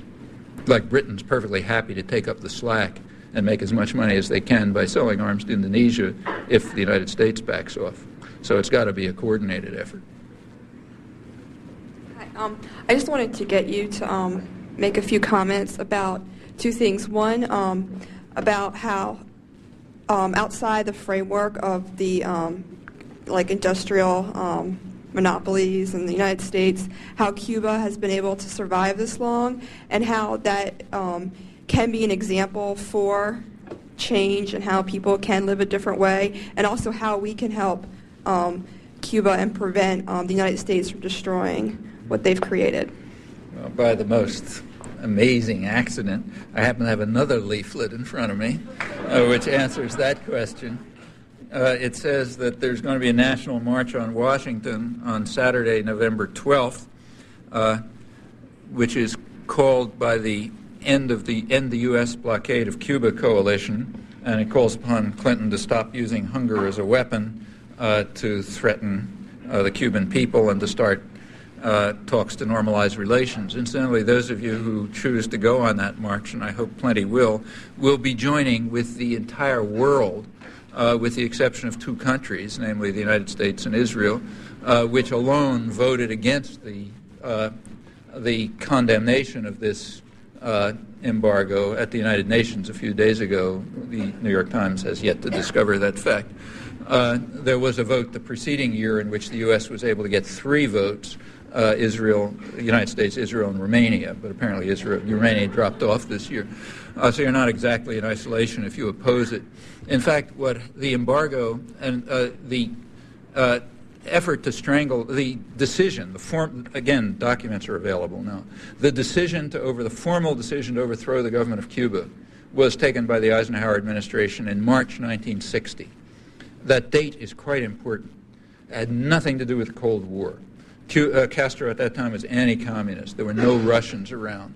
Now, the historians have a different story, like the court historian of the Kennedy administration, Arthur Schlesinger, had an article in the Wall Street Journal recently in which he opposed the embargo, but he said, well, it's a relic of the Cold War.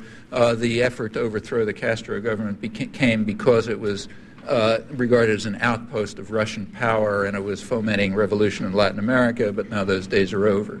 Well, he knows that that's complete fabrication. The formal decision to overthrow the government was long before it had anything to do with Russians, and there were no fomenting revolution anywhere. It was just going on an independent path. And remember, this is a country that the United States has considered that it owns ever since the 1820s. One of the earliest parts of American history was, foreign relations, was the decision by Jefferson and John Quincy Adams and others that this was the country that we had to take Cuba.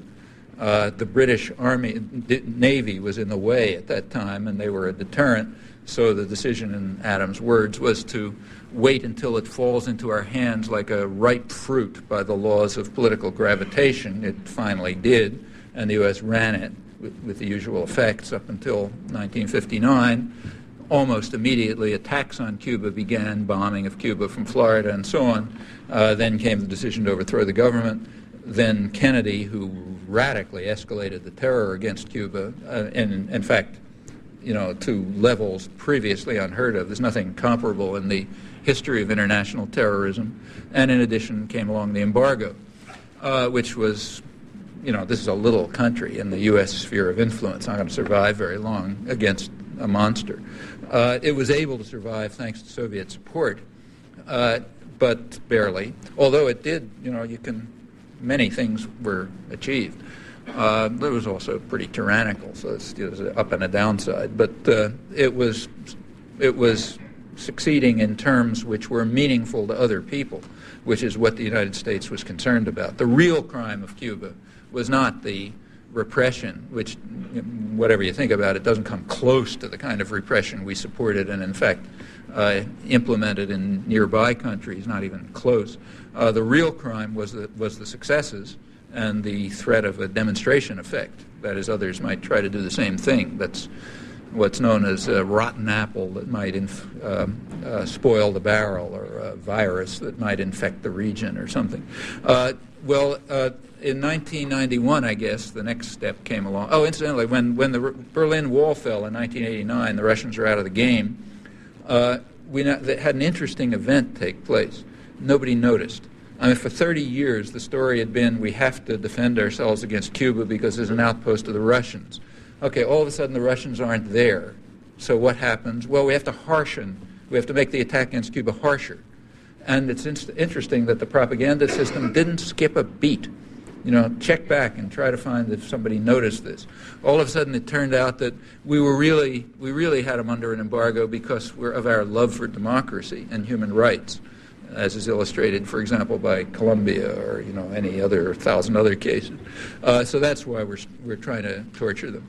The Democrats got into the act at that point. A liberal Democrat, Robert Torricelli, who's head of the House Latin American Affairs Committee, and he pushed through something called the Democracy Enhancement Act, Cuban Democracy Act, I guess it's called, which makes the embargo tighter. Now, this proposal was so obviously in conflict with international law that Bush actually vetoed it. But then he was outflanked from the right during the 1992 campaign by the Democrats, and he then accepted it. It was immediately denounced by I think every major U.S. ally went through the UN the way I described, but the U.S. makes its own laws. We don't care what happens. As the ambassador to the UN said the other day in a debate, if possible, we will act multilaterally. If necessary, we will act unilaterally, violently. She was referring to Madeleine Albright. That's the way it is when you're the chief mafia don. If you can get support from others, okay. Otherwise, you do it yourself because you don't follow any rules. That's us. In this case, the enhanced embargo has been quite effective. About 90% of the aid and trade that it cut off was food and medicine, and that's had its effects. There are two major articles in leading U.S. medical journals last month, October, which describe the effects. The health system, which was extremely good, is collapsing. There's a tremendous shortage of medicines. There's a shortage of malnutrition's increasing. Rare diseases that hadn't been seen since Japanese prison camps in the Second World War are reappearing. Infant mortality is going up. General health conditions are going down. In other words, it's working pretty fine. We're enhancing democracy.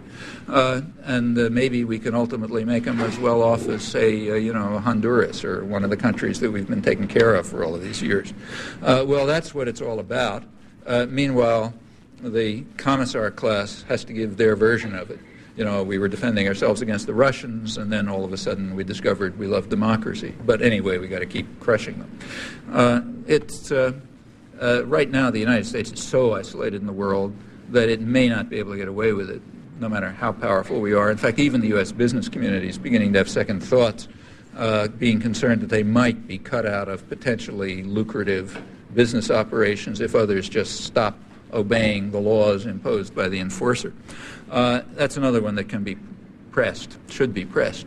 This blockade is, sanctions in general are pretty, very questionable operation, but this one, particularly when they're not supported by the population targeted, this one is particularly brutal and a real major crime, in my opinion. Anyway, things can be done, like this March on Washington.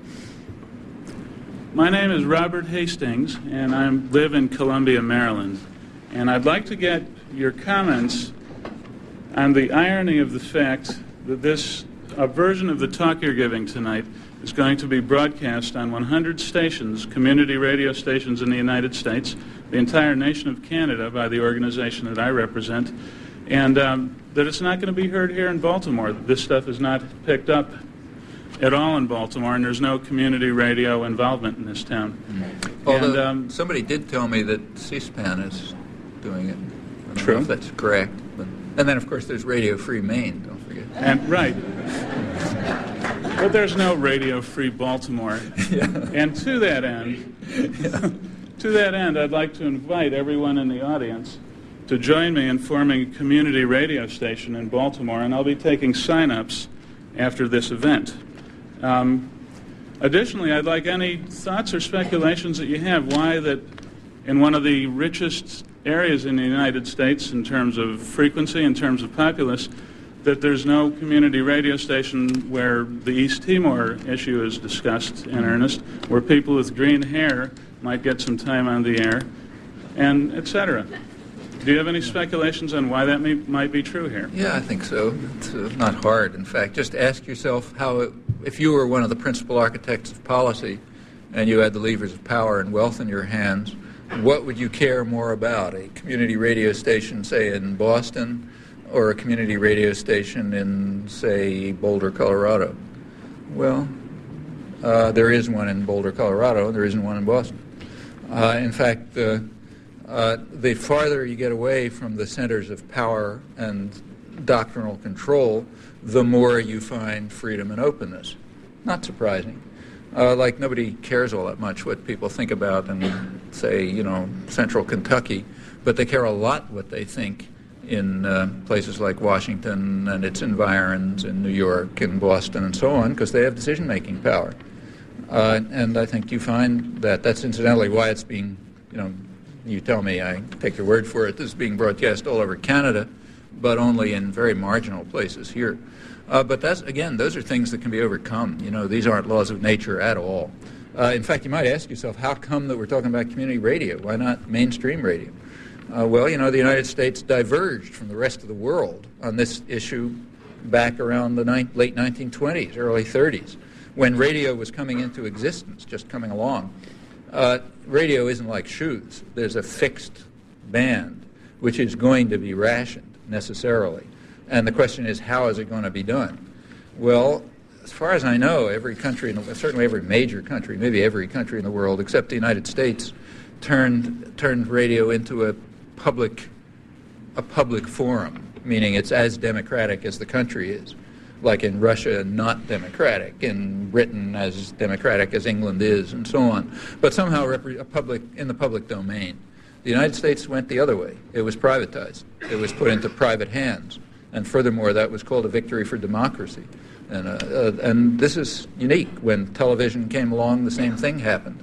So now if you want radio, say, that's not under corporate control, you have to go to community radio stations on the very important, but of course limited resources on the margins and so on, and they ought to be built up. I agree with you on that. Yeah. Hi, how you doing? I want to say I'm happy to see you in person. I heard you many times on Pacifica Network, and quite a few times, and just want to ask maybe a couple quick questions, and maybe it could be quick because a few people also are waiting. One specifically is pertains to the coming midterm elections for Congress and the positions on various congressmen. And all of you who bother to vote, actually, which I know is not many of you, you better listen up, because this is probably a most pertinent point regarding who is in Congress and who is voting on this GATT treaty in December. And I was wondering, what is your opinion on the matter? Quite a few people nowadays think that the World Trade Organization is the de facto government of the New World Order, and the GATT treaty they're voting on is officially the Constitution of the New World Order government. Well, what is your opinion on that matter? I'm wondering. Well, I've actually written. It's a complicated issue. I don't think you can say anything simple. The one simple thing is I think it should at least be subjected to public discussion. I mean, this is something of major significance, and the idea of allowing it to be rammed through on a fast track without public discussion is ridiculous and grotesque, in fact. So whatever one thinks about it, at least it should become a topic for the general public to become informed about and to investigate and to look at and to think about carefully. That's point one. That's the easy part. What should happen in that public discussion? Well, if that public discussion ever comes along, I'll be glad to say what I think. And what I think is, in fact, mixed. Mixed. I mean, like NAFTA. It's a sort of a mixed story. I don't know of anyone, in fact, who was opposed to a North American free trade agreement, a North American trade agreement. The question is, what kind? Yeah. Okay. And in fact, take, say, NAFTA, very mainstream groups, like, for example, the Congressional Office of Technology Assessment. Can't get more centrist than that. That's Congress's research organization. They came out with a very sharp and intelligent critique of the executive version of NAFTA, the one that got passed, pointing out that, in fact, it was designed as an investor rights agreement, which was going to drive both the United States, Canada, and Mexico, all three of them, towards a kind of a low-wage, low-growth equilibrium. They didn't say high profit, but also high profit. And they suggested very constructive alternatives. Well, that never entered the discussion. All that you heard was, crazy jingoists, don't like Mexican workers. And in fact, the same was true of the labor movement. Labor movement its proposals were nothing like what was denounced in the press with virtually 100% uniformity. The Labor Advisory Committee which is by law required to give its opinion on these things, but was cut out of discussion illegally, never reported. They did come out with a report which was quite constructive. It wasn't against an agreement, it was against that agreement. Now, when you turn to GATT, it's the same story. You take a look at these thousands of pages. I think the thing runs, it's a huge document. Has anybody read you can the GATT? find it. Has anybody in the world read the GATT? That's yeah, a there are major people point. in the world who've read it. There's plenty of guys Those working few for big corporate corporations interests. who've read it. Yeah. Okay. And in fact, if you look at it, it's a mixture of many things. Let me just mention one. First of all, I should say that we're very ignorant about this here, but in the third world, they know a lot about it. Like you go to India, let's say, and you get hundreds of thousands of people demonstrating in the streets about some of the provisions of GATT, which they know about. Maybe we're dumb and stupid, but they're not. Like Indian peasants understand what's being done to them, which is why GATT has to be passed virtually at gunpoint in countries like India. Well, what are they upset about? Here's one thing. One of the parts of GATT, as NAFTA, is what's called intellectual property rights. Intellectual property rights is a protectionist measure. It has nothing to do with, it's the opposite of free trade. It does two things, a lot of things, but two crucial ones. It increases the duration of patents, meaning if, say, Merck Pharmaceutical patents some drug thanks to publicly subsidized work in the universities, for example, then they get a much longer patent, incidentally, much longer patents than any of the rich Western countries ever accepted during the period when they were developing. It's only in very recent years they've even honored patent rights. The United States never did when it was a developing country. So, point one, patents are being much extended. Secondly, they're being shifted in character. Traditionally, up till now, patents have been what are called process patents.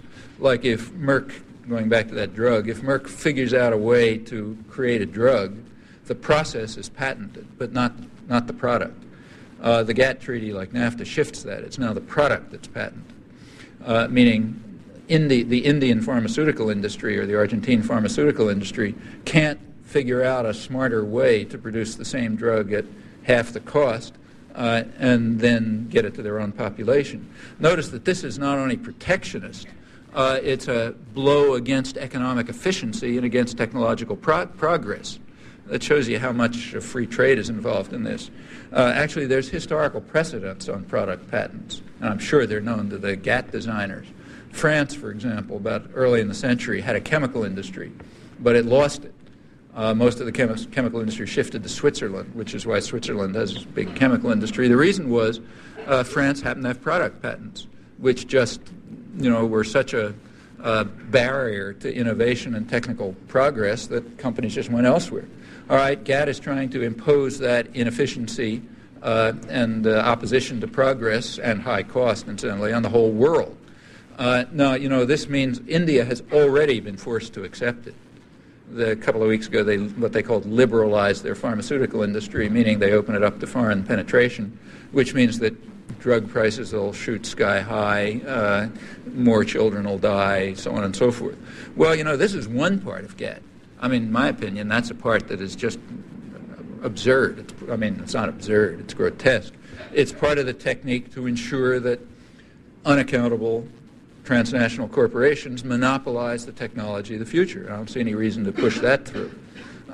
Certainly anyone who believes in free trade would be opposed to that. So that's one part. And you can talk about other parts, but I think you really have to think about it. You can't just have slogans, But one thing seems to me clear: we ought to be thinking about it. Meaning, shouldn't be rammed through. There are important considerations. There are very important questions at stake. Yeah. Which there is none. No, there isn't. That is a telling point. There It's is a very no telling public point. debate on this GATT question. Yeah, in fact, even nobody most knows people, what's in who it. knows how your congressman or who you're going to vote for, Or what's is in, voting or on what this they're issue. voting for. Who knows what they're voting for? Yeah, even, 'cause that's another point. Well, but What that's the hell but that's is part this? of the hatred of democracy. NAFTA was supposed to go through on a fast track too. The only reason it didn't is because there was unexpected popular protest, which. Perhaps. Yeah. Wake up, people. There's a lot what at stake. GATT is. I mean, I just mentioned one thing. There's plenty more. Yeah, but I just have got to go. But Could we? okay, but could I just ask? I think you just make a rebuttal to this. I'm just going to say, I'm sorry, I asked too many questions, but these people kind of we're kind of short on time. If we can. I'm told we can take 2 more questions, and the innuendo is I should give short answers. Too polite to say that. Yeah. Go ahead. You had mentioned in your speech that the globalization of capital is basically an attack on democracy and working people. Do you have any ideas about how to organize against the globalization of capital? Yeah. It's different than it. Here's one difference in scale, which is important. In the past, working people did achieve many gains, but that was within a national framework. And now the struggle has got to be in an international framework, and that's a lot harder. Just to give you an indication of how much harder, let me give an example. Of the first try, one of the first tries. Right after the NAFTA agreement, the Clinton administration was compelled by public protest to add to the NAFTA agreement some verbiage about labor rights. Didn't take it very seriously, but the wording is in there. Okay, right after NAFTA was passed, 2 big U.S. corporations, I think it was GE and Honeywell, fired labor organizers. People were trying to organize unions at plants in northern Mexico. Okay, normally that just happens and it's the end of it. Like they're not corporations, but they got a lot more power than Mexican. There aren't a Mexican union. There's a government union, which is kind of like in Russia, and there's one independent labor union, which was of course opposed to NAFTA, but it's under terrific controls. However, the American unions couldn't be completely ignored, so they called for, the thing to go to a panel which means the U.S. Labor Department, I think, to determine whether, in fact, there had been an infringement on labor rights when these organizers were fired. And just last week, the Labor Department came out with its decision, which was that it was quite okay because they had legal recourse under Mexican law, and therefore there was no issue. I don't know if any of you are familiar with Mexican labor law and the way it's implemented. This doesn't even rise to the level of hilarity, But anyway, that was the decision, so the firing goes through. They're allowed to apply for severance pay and so on. Very happy. I'm sure GE is mourning. But that's the kind of thing that has to be done, and it's hard. It means, first of all, transnational popular organization and struggling against very powerful enemies like the national states, including those who call themselves liberal, but are really, they have other masters. So that's by no means going to be anything easy, but it has to be done. The NAFTA, for example, even its advocates, if you look closely, even its advocates conceded that it was probably going to harm, in absolute terms, the majority of the population in both Mexico and the United States. For example, its advocates here said, well, it's really good. It'll only harm semi-skilled workers. Footnote, 70% of the workforce. The New York Times had after NAFTA was safely passed, they did their first analysis of its effects, very upbeat article, talking about how great it was going to be for corporate lawyers and, PR firms and so on and so forth. It's going to be really terrific. And there was a footnote there, too. It said, well, everyone can't gain. And it said there'll be some losers. Women, blacks, Hispanics, and semi-skilled labor, like most of the people of New York, But you can't have everything. And those were the advocates. So there certainly are common interests across the borders, but they've got to be mobilized. And it's hard enough to do it even in one country. Doing it across borders is going to be extremely hard, but it just has to be done, or else you can just see where the future is going to go. There are very powerful centralized forces which got their own agenda. They're not making much of a secret about it, and you can see where it's going to lead. You take a look at any third world country, you get a picture of where it's going to lead. And the question is, do we want to live with that? You don't have to. These aren't laws of nature, but they're not going to be easy to combat. One short comment and then a question. First about Cuba. I had the pleasure of going to the Kennedy Museum in Boston. with some former Soviet army officers who were reduced to tears from laughing at the film about the Cuban Missile Crisis, in which the country Turkey is never even mentioned as a pretext for Kennedy's for the missiles, Soviet placing of the missiles in Cuba. I just think that's an interesting part of the ideological war against Cuba. The question I had to ask, this whole, I wouldn't call it a debate, but this whole new effort in the media touting the information superhighway is reminiscent of the euphoria around television in the mid-'60s about the global village, so on and so forth. And I tend to agree with some of the critics of television who have argued that television's main effect has been as a medium of social control, dividing people, some of the themes you've brought up in past talks as well. What are your views about the information superhighway? Is it a force for democracy? Is it a force for more atomization? Or what are its what are the pros and cons there? Well, my feeling is that it's pretty much like radio and television, or for that matter, like automation. You know, most of the time, you don't want to say 100%, but most of the time, technology doesn't care whether it's used to help people or harm people.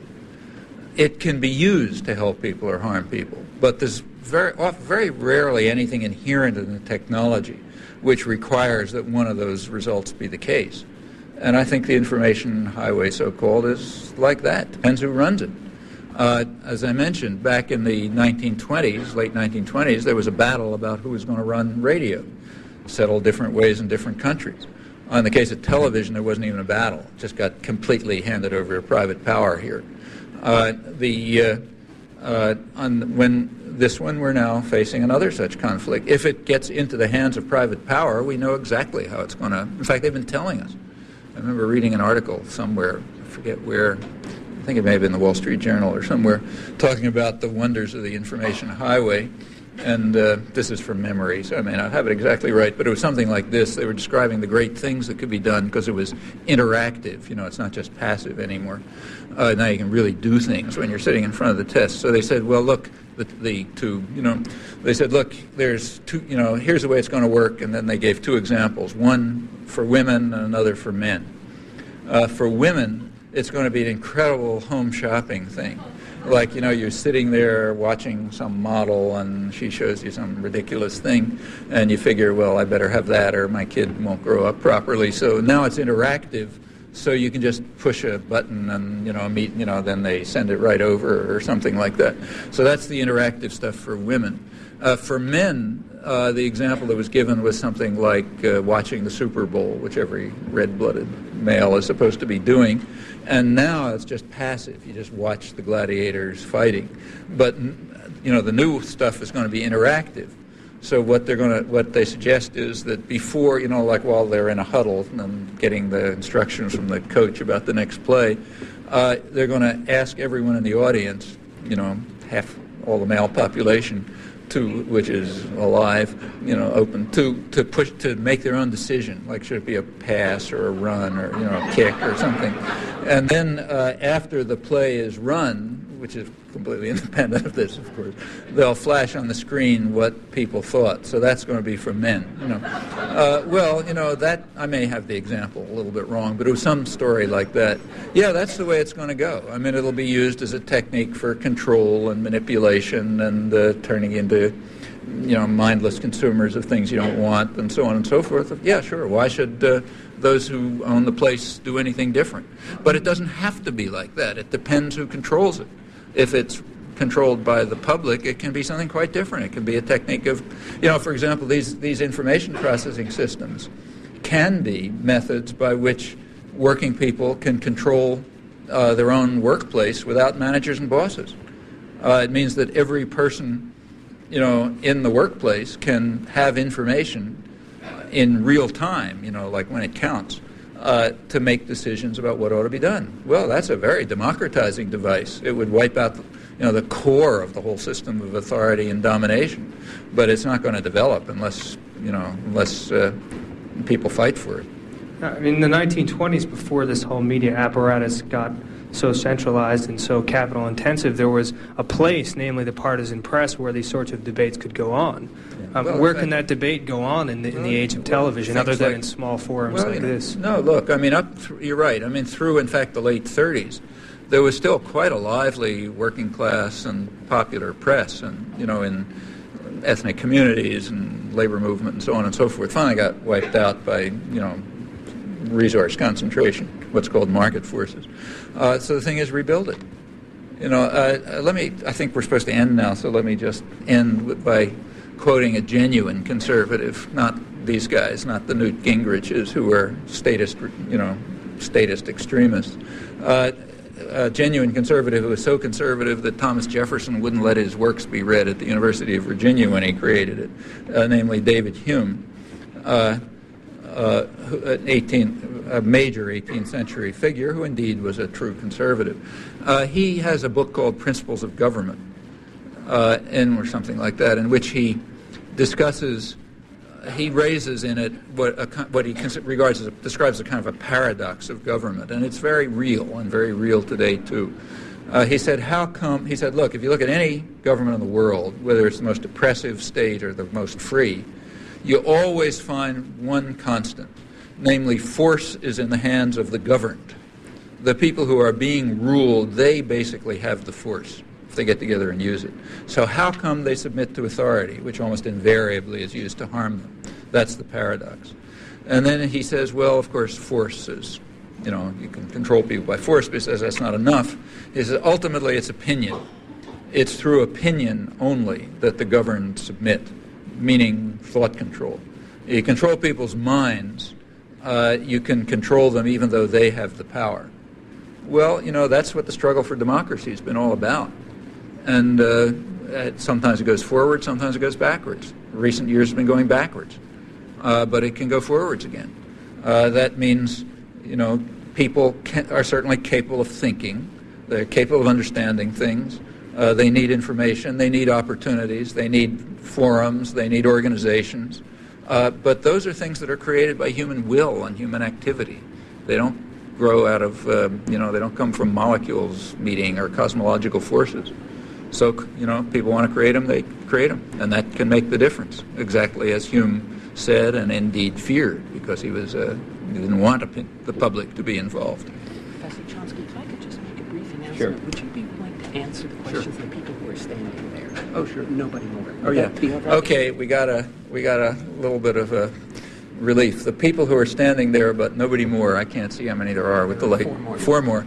Okay, you guys get your chance. Just make a quick announcement before that. If I could just before that make an announcement, there are some response sheets that we've passed out. If before you leave, I just want to make sure we get everybody before you leave. If you could pass them in toward the center aisle, because they're extremely important to us for scheduling future guests. Okay, and okay, go ahead. Hi, my name is Bruce Critt. I'm a student at the University of Maryland, Baltimore County. I never fail to vote, but from what you're describing about both the Republican administrations and the Democratic administrations, specifically Clinton, Carter, and Kennedy, as well as the Nixon administration, I wonder, maybe my voting power, my ability to change the system by voting seems a little bit limited. And also, of course, the other possibility is just getting the information out, which was something else that you suggested. Even if everybody knew everything that you were saying, that you were talking about with regard to the collusion between the capitalists and the government of the United States, given the separation between policy and politics,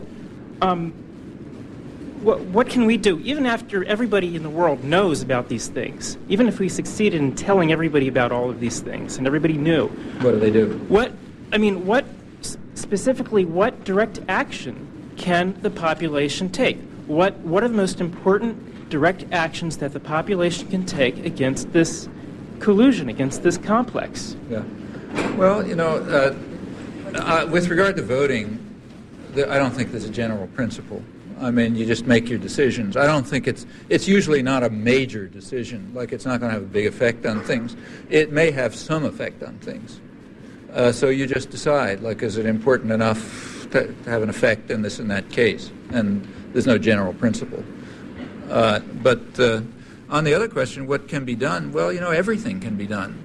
Everything can be done up to the point of eliminating all structures of authority and repression. They're human institutions. They can be dismantled.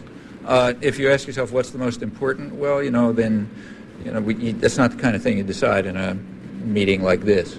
I mean, those are the kinds of decisions that come by serious thought among people who are really trying to institute change. Now, typically, given the world the way it is, you start with where the world is, okay? Like, you don't start by saying, okay, let's overthrow transnational corporations, okay? I think that's because it's just not within range, So you start with saying, look, here's where the world is, what can we begin to do? Well, you can begin to do things which will get people to understand better what the source of real power is and just how much they can achieve. Like, you can start by first of all, you can start by getting us to stop torturing people, right? Like, there's easy things to do, or stop killing children in Cuba, let's say. Stop, massacring in East Timor. Those are easy things. So let's do those. First, do the easy things. With regard to the domestic scene, take, say, the crime bills. I mean, they're just, like I said, they're the domestic equivalent of death squads. The fact that they're targeting vulnerable populations who are being turned into people under military occupation, look, that's an easy one to change. I mean, you really just have to change opinion on that one. You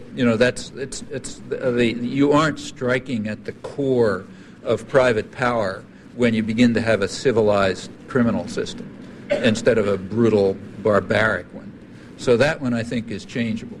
What about the war against children and families, another case that I mentioned? Well, that's another easy one. I mean, the the European-Japanese model, incidentally, it's not, I don't want to suggest it's so beautiful, except in comparison to ours, but those are countries very much like us. They have the same institutions, the same economy, and so on and so forth. They have simply, not been subjected to unilateral business power as much as here for all kind of historical reasons. And we can certainly become like those countries. There's, in fact, a model sitting right in front of you, countries very much like us. Take, say, health care. Well, the U.S. is off the spectrum on that one, too. Again, I think for the same reasons. I mean, even if you just look a couple of miles to the north, there's a country very much like us, which happens to have instituted a semi-civilized, again, plenty of things wrong with it, but a semi-civilized system of health care not that far back in the 1960s, under conditions that we could easily duplicate. Well, those are things that I don't want to say those things are going to be easy, but they're within range. On things like GATT, you're getting into harder territory, because here crucial interests of authoritarian institutions are at stake. And then you're going to begin to face the fact, which after all is a fact that sooner or later you have to face, that maybe the most totalitarian institution in human history, or certainly close to it, is a corporation. It's an institution in which authority goes strictly from top to bottom. Ultimately, it's in the hands of owners and investors. If you're inside the system, you take orders from above and transmit them down. If you're outside the system, there are very weak popular controls, which indeed are eroding. I should say that this is not an insight of mine. It was pointed out by Thomas Jefferson in his later years when he warned, these are just the early days of corporations, he warned that if power was going to shift into the hands of what he called banking institutions and moneyed-in corporations, then the democratic experiment would be over. We'd be back to a form of absolutism worse than what they struggled against. Thomas Jefferson is not exactly a figure who's off the spectrum in American history. So this is not a new insight. It's as American as apple pie. We should recognize what Thomas Jefferson could see. In fact, Adam Smith. But when you see that, you realize that it's a hard nut to crack, because there are enormous agglomerations of power, indeed concentrating and indeed transnational, which are protected from scrutiny or from popular action, and that's got to change. After all, why do corporations have the rights they do? Why are they treated as immortal persons? contrary to the warnings of people like Adam Smith and others. It was not by law. This was by decisions made in courts and by judges and by lawyers, which simply changed the climate totally. And that can be reversed too. Institutions can be under popular control, including the economic institutions. Well, organizing to try to achieve that is a much more long-term operation, but it's got to begin somewhere, So if you ask what should be done, well, I don't think any sane human being can look around at the world around them and not figure out things that have to be done. Take a walk through Baltimore, You'll find plenty of things that have to be done. So, you get started doing it. Some of them are broader in scale, so, you think about those. But you're not going to do them alone. Like if you take a walk down the streets of Baltimore and you say, oh yeah, that ought to be done, nothing's going to happen. On the other hand, if people are organized enough to act about it, yeah, they can achieve things, and there's no particular limit to what they can achieve. That's why we don't live under slavery or under feudalism and so on. You mentioned specific organizations that are involved in breaking apart this collusion. I know you can't mention specific actions, but can you mention organizations that are involved in working on this problem specifically? Which problems? The problem of collusion between corporations and government. Well, a lot of organizations are involved from different points of view. For example, at one level, which is important, though of course superficial, Nader's Public Citizen is involved. But that's important, as I say, but kind of not really touching the structure of power. Beyond that, if the American labor movement ever recovers the insights that ordinary working people, and in fact the labor movement had 100 years ago, it'll be working against them. You go back 100 years, and in fact up until much more recently than that, and the major thrust of the labor movement was what was sometimes, industrial democracy, placing the workplace under democratic control. That wasn't, they didn't read that in Marx. Everybody figured that out for themselves long before Marx. And that's and he in fact didn't say anything much about it. This is, so it could be the labor movement, let's say. And in fact, just about every, there's tons of activism going on usually focused on pretty narrow issues, but ultimately they're all talking about illegitimate authority of one form or another. And their interests are common, and, they have to be built up and extended. I have my own views as to, if you want a list, it's easy to find. Yes. It's easy to find lots of lists. So if you write to any of the major funding organizations, like say Resist in Boston, they'll be delighted to give you a list of the couple hundred groups they funded in the last couple of years, and you will find among them groups involved in anything you can imagine. Or if you go to I'm sure there's some church-based group in either Baltimore or Washington, I don't know the scene well enough, which is a center for, a coordinating center for all kinds of peace and justice activities. And you'll find anything in the world there, just about. That happens everywhere. Thank you very much. Good evening. I just have two questions, and I'm going to sit down. Do you see the American political system heading for a civil war? And second of all, do you see the breadlines of the Great Depression rearing its head again in the contemporary stage in which we're living in today? Speaking of the industrial countries, right. Because of course in the third world it's all over. Yeah. Well, with regard to the breadline, first of all, the U.S. has, the last I saw, there are about 30 million people, according to the studies that have been done, about 30 million people are suffering hunger in the United States. Take, say, Boston, where I live, which is a very rich city and, in fact, maybe the world's leading medical center. There are very fancy hospitals, but there's also a hospital that works for, that's the city hospital. So like everybody goes to. That hospital, which is not a bad hospital, I should say, a couple of years ago they established a malnutrition clinic because they were beginning, after the impact of Reaganism was felt, they were beginning to find in Boston third world levels of malnutrition. And in fact got worse over the winter because families had to make a choice. Do you let your kids starve or you let them die of the cold? Okay, that's, one of the richest cities in the world, major medical center. Bread lines are, if we don't have bread lines, we have the equivalent. Over 30 million people is a lot of people, and that's plenty of children and so on. And it's going to grow. What about? It's not starvation like, say, Haiti or Nicaragua or Cuba or something, but it's probably worse than Cuba in many places. But it's real, and it has long-term effects. When kids are suffering malnutrition, that has a permanent effect. It has an effect on their lives. And they'll never get over it.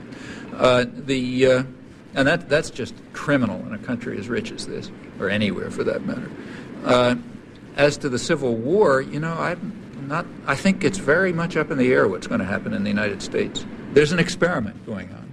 The experiment is, can you marginalize a large part of the population, regard them as superfluous because they're not helping make those dazzling profits, and can you set up a world in which production is carried out by the most oppressed people with the fewest rights in the most flexible labor markets, and production is for the rich people of the world. So this can be done internationally now. It's not like the old days when economies are more or less national.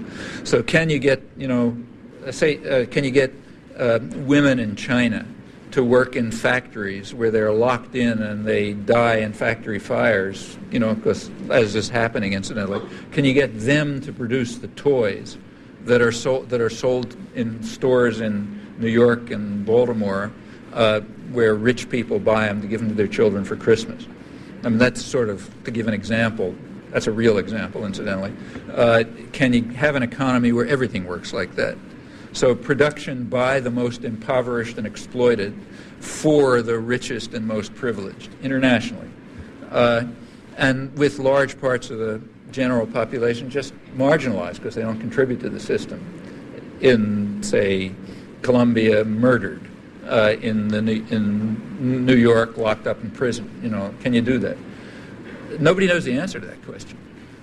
Could it lead to a civil war? It definitely could. It could lead to uprisings, revolts.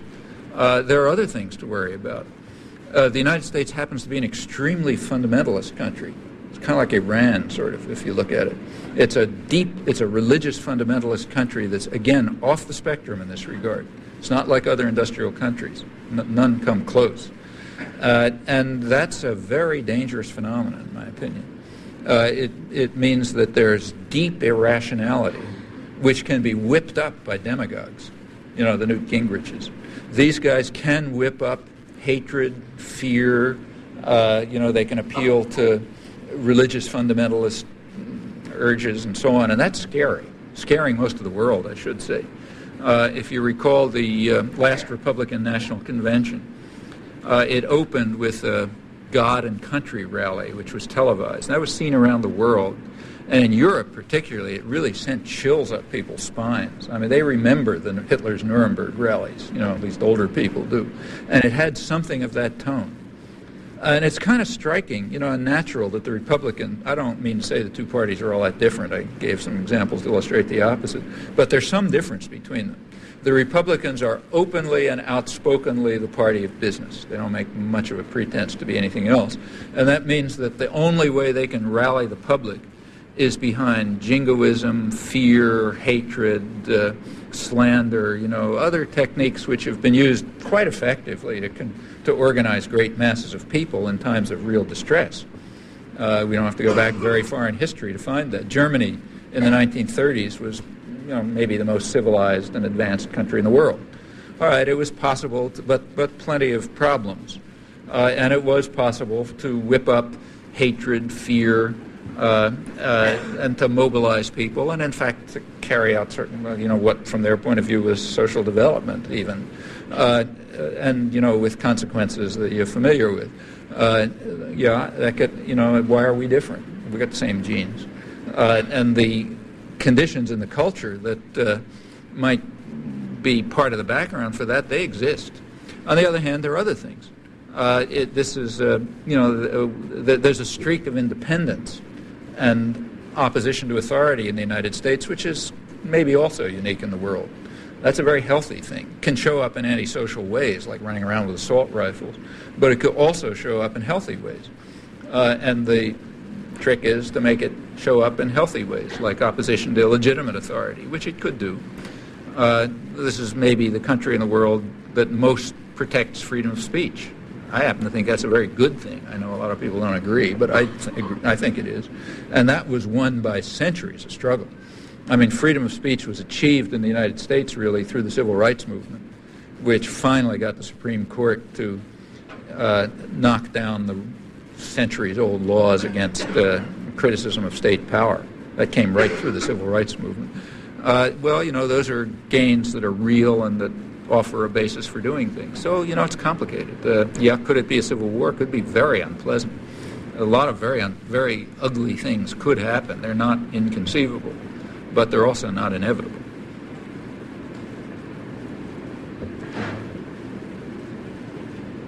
How you doing? My name is Albert Wood. My question is a what question. You studied linguistics, so that means, I guess, language, and as an extension, communication. One of the biggest problems, or the biggest problem, is communication. Most people don't understand each other, don't hear each other, don't listen to each other, more importantly than anything else. What do you think are some ways of getting people to, we're the choir. How do we reach other people? Because we have basic understandings. We all appreciate the same ideas, just we use different words to express ourselves. How do we reach the average person out there when the mass media is controlled, so the TV and the radio are out? Sure, you got the home computer and you got more copy shops than Little Bit, and Kinko's open 24 hours a day. But most of the people can't read the information, and even more of them don't understand what they've read.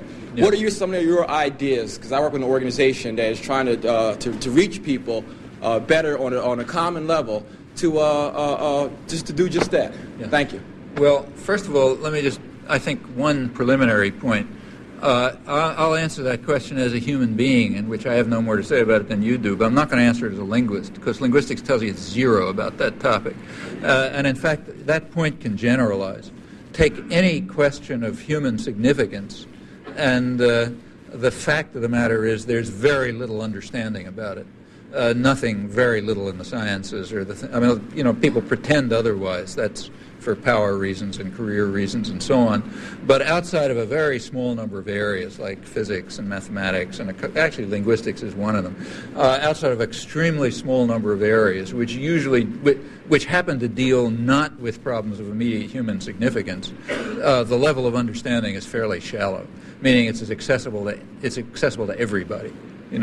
Like I learned a lot of the stuff I know from people who never went to school, and it's standard because the level of understanding is just not that profound. So you're not going to go to the sciences or to find answers to these questions.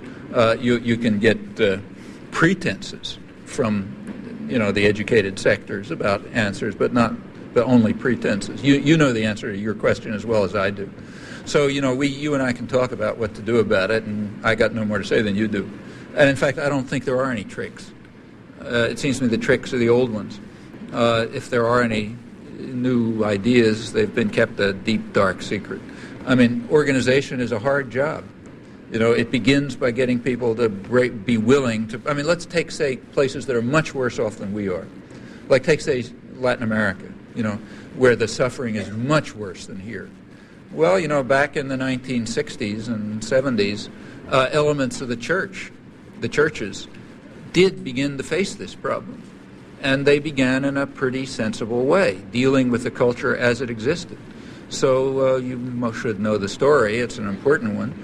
They began by setting up going in peasant society, among peasants or workers or whatever, women, any group. They started by setting up what came to be called base communities, where people would do things like read the Gospels, and talk to each other about what it really meant, and then work on things.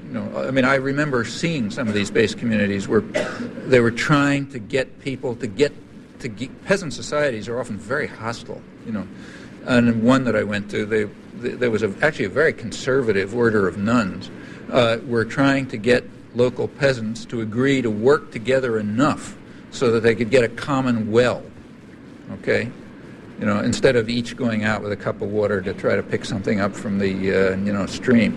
Well, that was hard. And when it's done, you can go on to bigger things. I mean, it got to a point in Central America where you and I had to spend our tax money to have these people murdered, because that's what happened in the 80s. There was a big war fought to destroy the people who were trying to do that. You know, it's symbolic, but real, that the decade started with the assassination of an archbishop and ended with the assassination of Jesuit intellectuals, all by forces armed, trained, and paid for by you and me. You know, and what happened in between was just more slaughters and terror and massacre, because people were answering the kind of question that you're asking, but under much harder circumstances.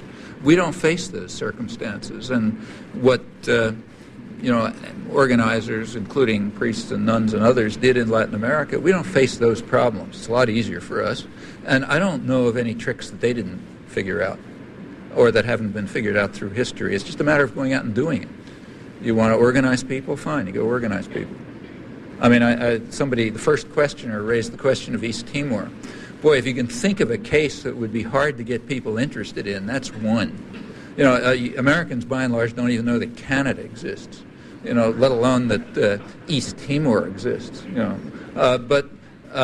So this went on in secret. You know, nobody was interested. Everybody in power wanted it to go on. But a half a dozen or so people finally managed to break through. How? By the ordinary techniques that we all know about, you know. Lobbying, organizing, pressure groups, letter writing, everything. You know, that's the way you do it. There are no other ways. Two quick questions. First, what is the political ramification of the crime bill? Crime bill? Yes, as it relates to the new world. One?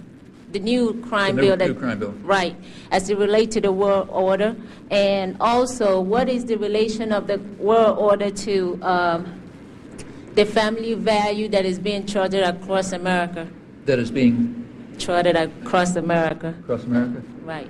Well, I don't really have a lot to add to what I said before. I mean, just to summarize, the crime bill, I think, is a natural reaction on the part of the people who sort of own the society to the problem of a lot of superfluous people around who aren't making profits for them. A natural reaction, if you're living in El Salvador or Colombia or someplace like that, a natural reaction is actually what they call down there social cleansing. You send out the security forces to just murder people in the streets, like the Brazilian police, you know, where we had this success story of American-style capitalism. One of the parts of the success story is the Brazilian police just go out and murder street children. You know, they murder them, that's all. Okay, that takes care of that problem. Here, the crime bill, I think, fulfills a similar objective. It controls parts of the population that are defenseless, so you don't have to worry about them, and that are superfluous in the sense they're not contributing to profits. That's a definite part of the New World Order, because the New World Order is turning most of the world into two-tiered societies, you know, with little sectors of wealth and a large mass of poverty, and you got to control them. So that's the crime bill. Family values, I think it's just what I said. It's just what the UNICEF, not me, what the UNICEF report described. Again, very mainstream report I was quoting. There has indeed been a war in the United States and England, and to some extent the other Anglo-American societies, like even as far as New Zealand. There's been a war against families and against children because human values are being, as part of the general attack on human sentiments and human values, which, remember, are inconsistent with capitalism. Now, we don't have a capitalist society. As I said, it's a very, the wealthy want a real powerful state to defend them. A capitalist society wouldn't survive for 5 minutes. But we're sort of off toward the capitalist end of the spectrum. And in a capitalist society, if it was pure, your rights would be what you can earn in the market, period. You don't have any other rights.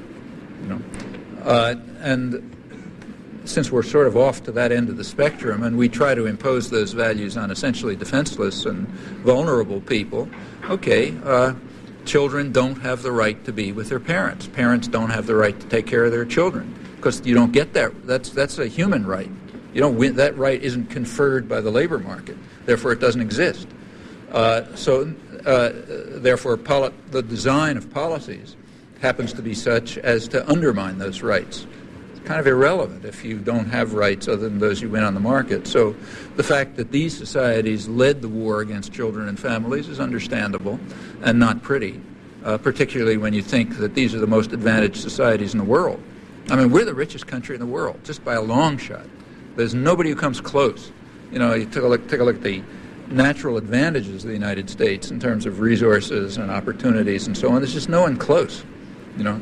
I mean, once the native population was exterminated and eliminated, you just had this extraordinarily rich place, you know, unparalleled wealth. You know, you had slaves to build it, to keep cotton cheap for you, you know, so you could have an industrial revolution. Everything, you know, capital flowing in, no enemies. I mean, just happened to be, you know, kind of an ideal place to become very rich and powerful and wealthy, and we're way beyond anyone else. So the fact that we have these problems is, you know, it's bad enough that anyone does, but, you know, the fact that we have them is an absolute disgrace. What it shows is that the system is a social and economic system is a catastrophic failure. And it doesn't have to be. You know, we have the resources to make it better. But of course, left alone, it's going to work towards undermining values that don't express themselves as commodities on the labor market, on the market. And that includes, like, relations between parents and children. So, usual question, do we decide to let it happen?